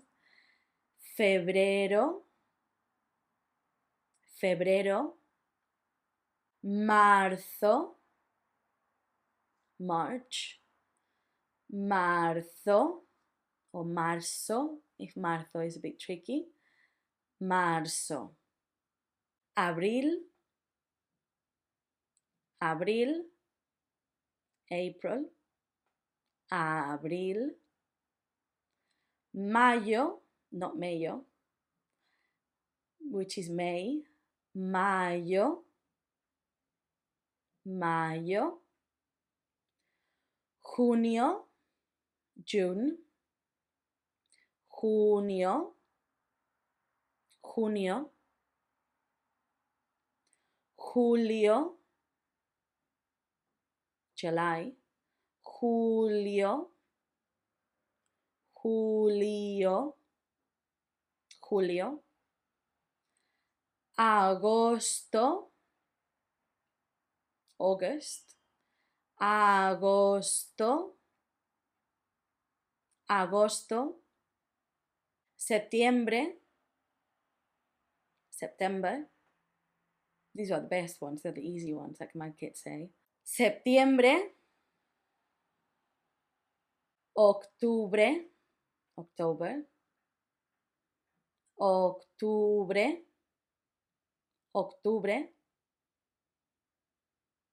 noviembre, noviembre, noviembre, diciembre, diciembre. Now, if you would like a challenge, You could pause this video right now with the list right here.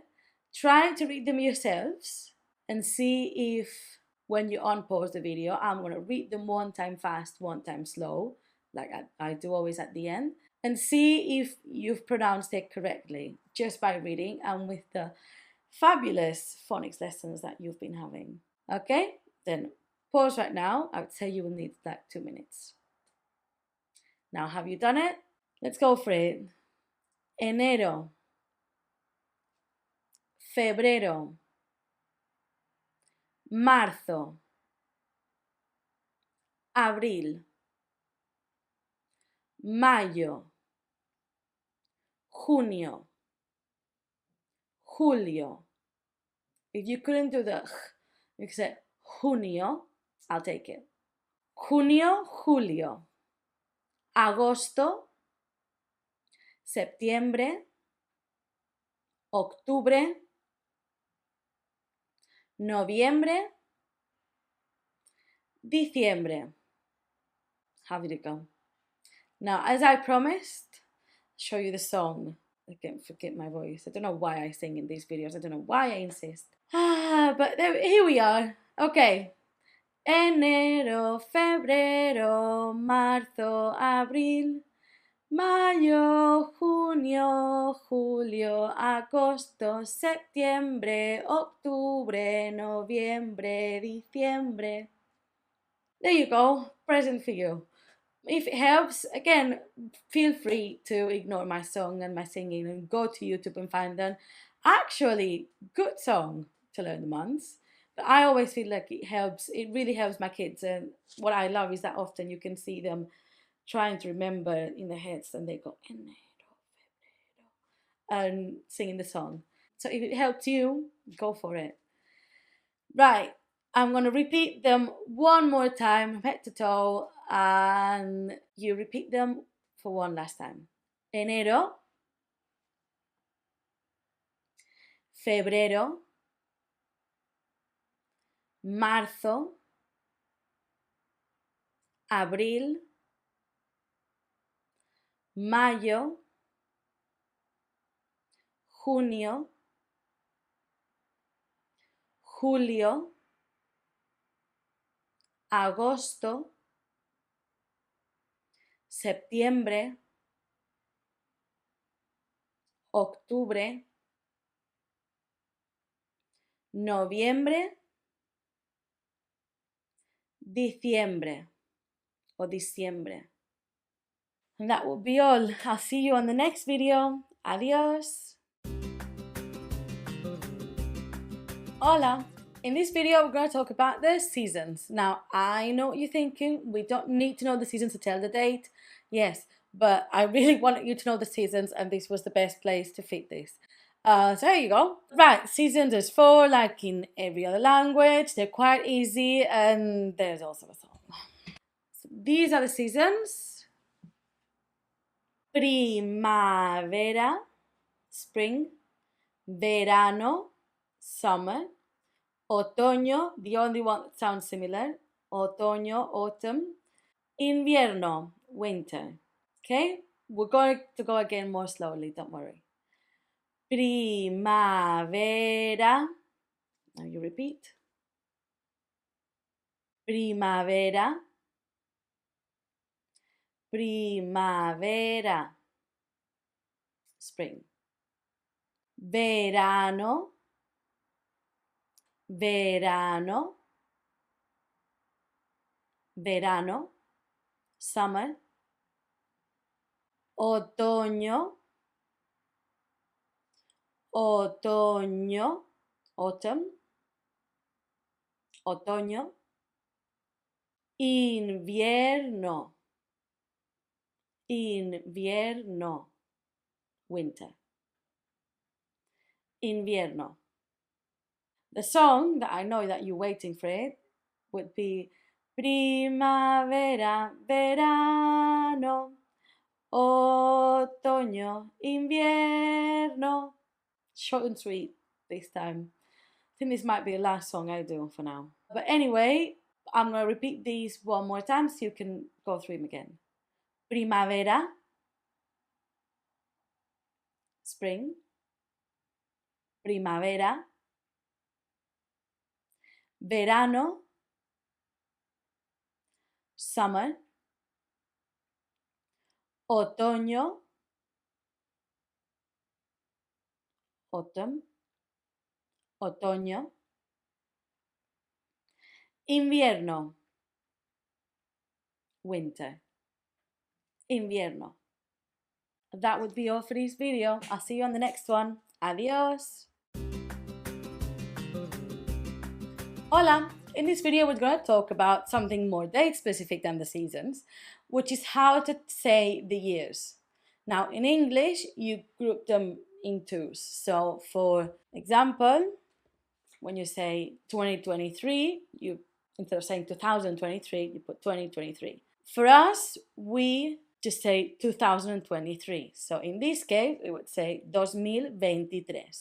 So much easier. You don't need to remember anything. You just need to know your numbers, which, if you've been seeing the videos that we did way back, you'd be fine with. So we've got these three numbers. I've done the first one for you, and I would like for you to pause these and give yourself time to try to say these 2 years on your own. Have you done it? Did you give it a go yourself? Now, like we said, we just say the full number as if it was a regular number. So, instead of 2023, we would say 2023. 2023. That second number, instead of 1993, 1993. So in Spanish, 1993. 1993. And that last one, 1821.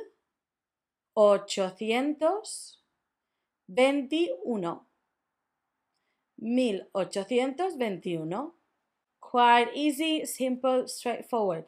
For once, I hope you enjoyed this one and see you on the next video for how to do the date format. So, the wrap up. Adios! Hola! And this is the wrap up video where we're going to learn how to actually say the date with all the information that we've been learning with this section and the numbers from before. Right, so on the side I'm going to put the format that we're going to follow and an example so that you can see what I mean. So we do day of the week, then a number, then we say de, which means of, the month, another de, of, and that year. So an example that you will see very clearly would be lunes, 30, those numbers that you should definitely know very well by now, de agosto de 2020. If you're writing it, you don't need to say that last day, you can just do a comma. 30 de agosto, 2020. Comma in Spanish, comma.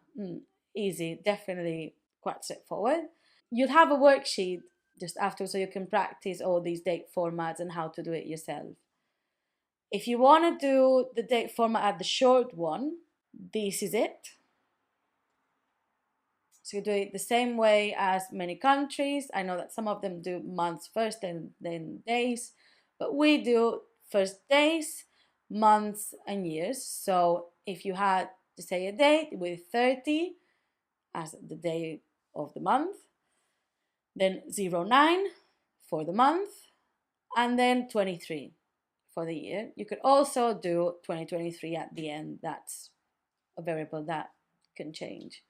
Okay, so have a go at that worksheet that I mentioned, and hopefully you've learned how to say the date by now. It should be quite straightforward, and hope you've enjoyed this. See you on the next section. Adios! Hola, and welcome to the first video of this section where we're going to talk about how nouns work in Spanish. By that I mean how it works with singular and plural and gender, which is going to be a whole thing. We'll get started with singular and plural, which is the easy. It's easy, it's not too bad. The easy part, just because it's more or less like the English. Normally in English you've got a word and you add an S. End of story.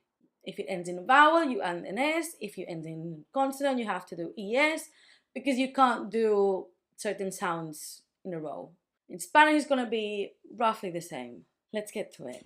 So we've got case 1, where word ends in A, E, and O.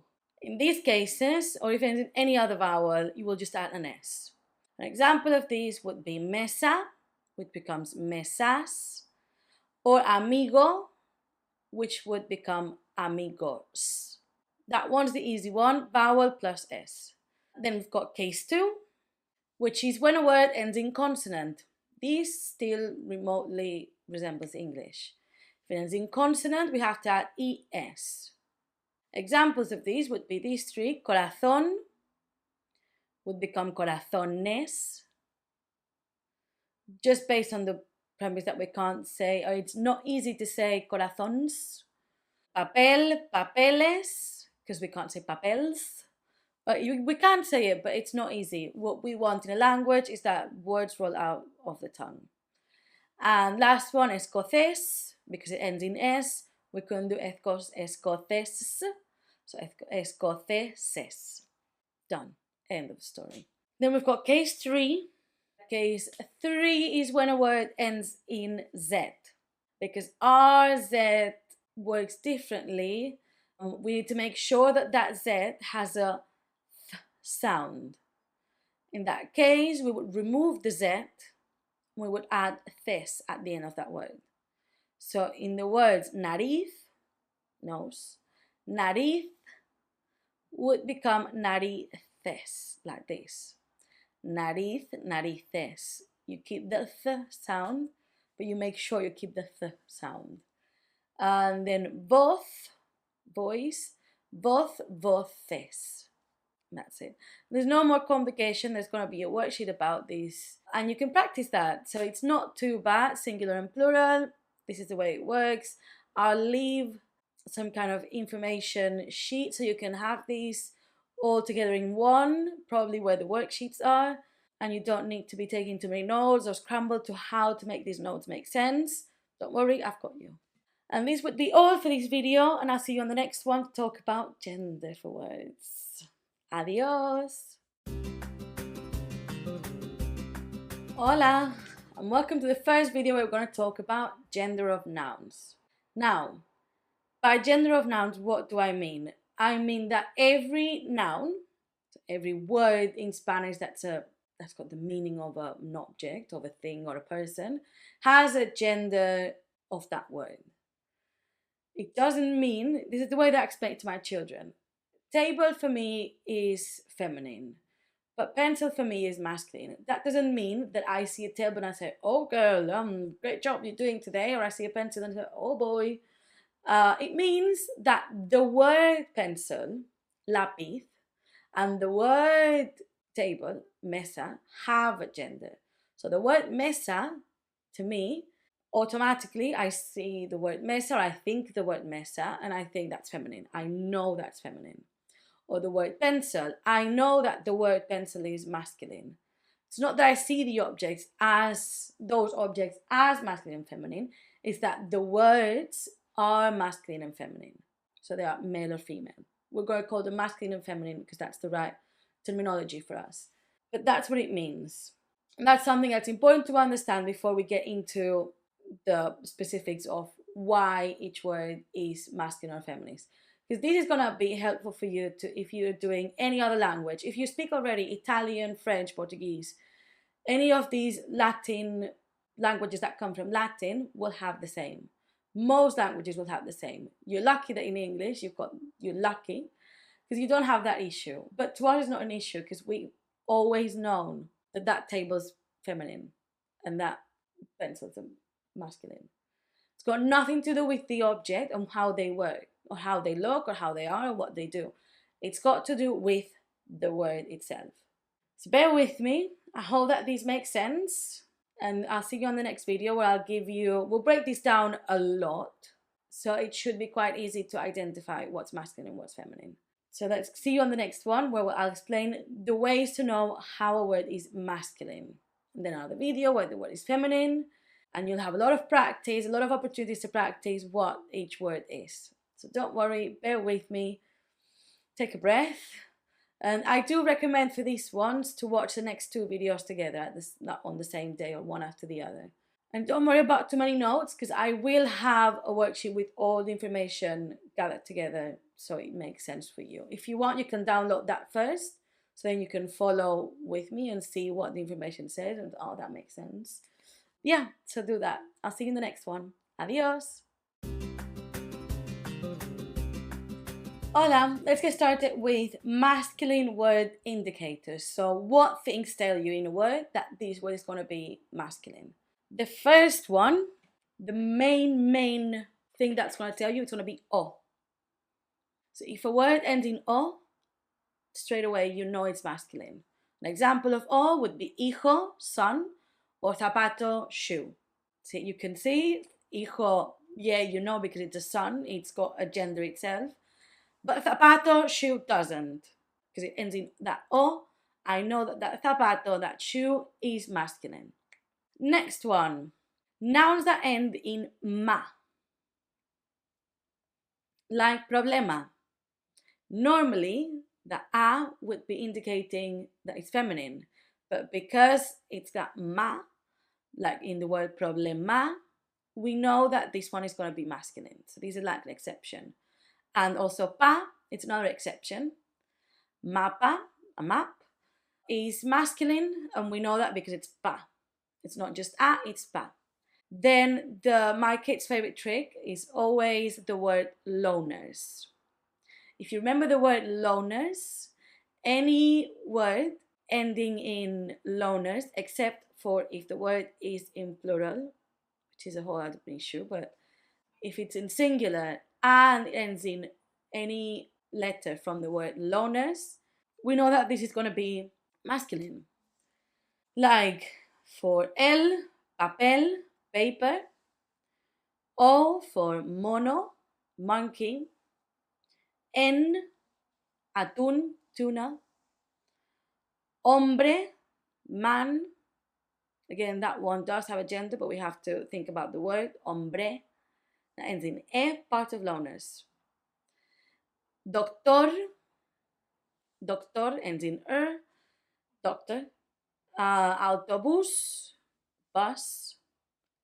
We know that bus is singular. If we wanted to make that bus plural, it would be autobuses. Hope that makes sense. And that would be all. These are the indicators that you will have collected in that worksheet that I sent. These are the indicators of the word being masculine. Get familiar with them, and then I'll see you on the next video where we'll talk about the feminine word indicators. Adios! Hola, are you ready for the next one? In this one, we're going to learn what are some female word indicators. The first and main one, the way that I said that o is the main one for masculine, a is the main one for feminine. So here it is. For feminine, you've got a.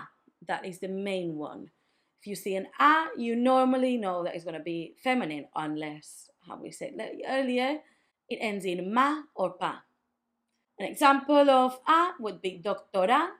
We said doctor earlier, so the way we make that word into feminine, doctor, doctora. The next one would be camisa, which means shirt. Camisa ends in a, we know it's feminine.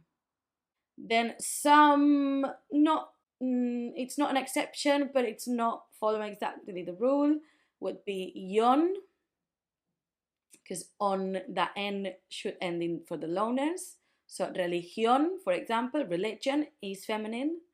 Then we've got dad or tad, like the words felicidad, happiness, or amistad, which means friendship.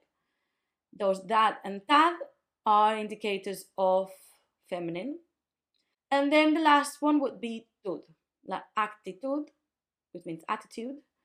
Those would be also feminine words. And that would be all. All you need to do now is find the worksheet that makes you choose which is masculine, which is feminine. See if you can follow those words. There will be the answers at the end as well, so you can check if that was correct. I recommend doing a few words while you look at your notes or at the notes that you took from our tapeo. and the other ones you try to do by yourself. Once you get the gist, you should try to do it by yourself. And if you make mistakes, that's even better. I always say that we always learn from a mistake. So if you make a mistake once with one thing, the next time you remember that mistake, you don't make it anymore. Easy. I'll see you on the next video for more gender and number mixed up together. Adios! Hola! In this video, we're going to start mixing that gender and number of words. And that's going to be talking about how everything that goes with that word, either be adjectives or pronouns or any article, anything that goes with that noun will have to be in the same gender and number as the word. So for example, we've got in Spanish, the. So if you wanted to say the house, that the would also have to go in the same gender and the same number as house. Let me show you what I mean. In this box, you can see that we've got el, la, los, las. That's because these four are the four ways that the will change in Spanish to go with that noun. So in masculine singular, it's el, so el perro, the dog. In feminine singular, la casa, the house. In masculine and plural, it will be los perros, the dogs. That the for you doesn't change, but for us it does because it has to go with, again, the gender and number. And feminine plural, las casas, the houses. It doesn't have a lot of mystery to it. I just want you to make it sink in and then get ready to do the worksheet. Well, you will have to put the right article on each, to go with each word. Now, very often if you do a Spanish book, or if you're working on, if you've bought a worksheet book or a homework book for you to practice extra vocabulary of your Spanish, you will see that often they give you the article in front of the word. So they will always tell you el perro, el salón, el gato. So they will give you that. That's because they want you to get used to the idea of the gender of that word. And that's it. Don't worry about it. You'll see how it's much easier than it seems. You just need to get used to that idea. It takes a while, but the more practice, the better it goes. I'll see you soon in the next one. Adios!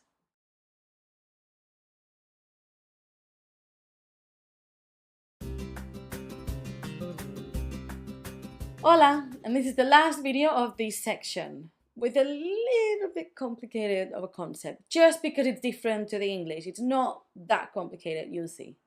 So this one, we're talking about un, una, which in English means a or an, like a house, an apple. The difference comes with the plural, that to me, unos, unas is something that there's a number of it, but I just don't want to be specific. To you, it means some, which in some cases could be like something that you can't count, like some rice. I can't say unos arroces because that doesn't make sense to me. It has to be something I could count, I just don't want to. It's being a bit lazy, basically. But it means some, as in if you wanted to say, yeah, I've got some tissues in my bag. I could count how many tissues I've got in my bag because I've got 5. I just don't want to count my tissues. Tengo unos pañuelos. I've got some tissues. I've got some books on my shelves. Tengo unos libros en mi estantería. I just don't want to count them.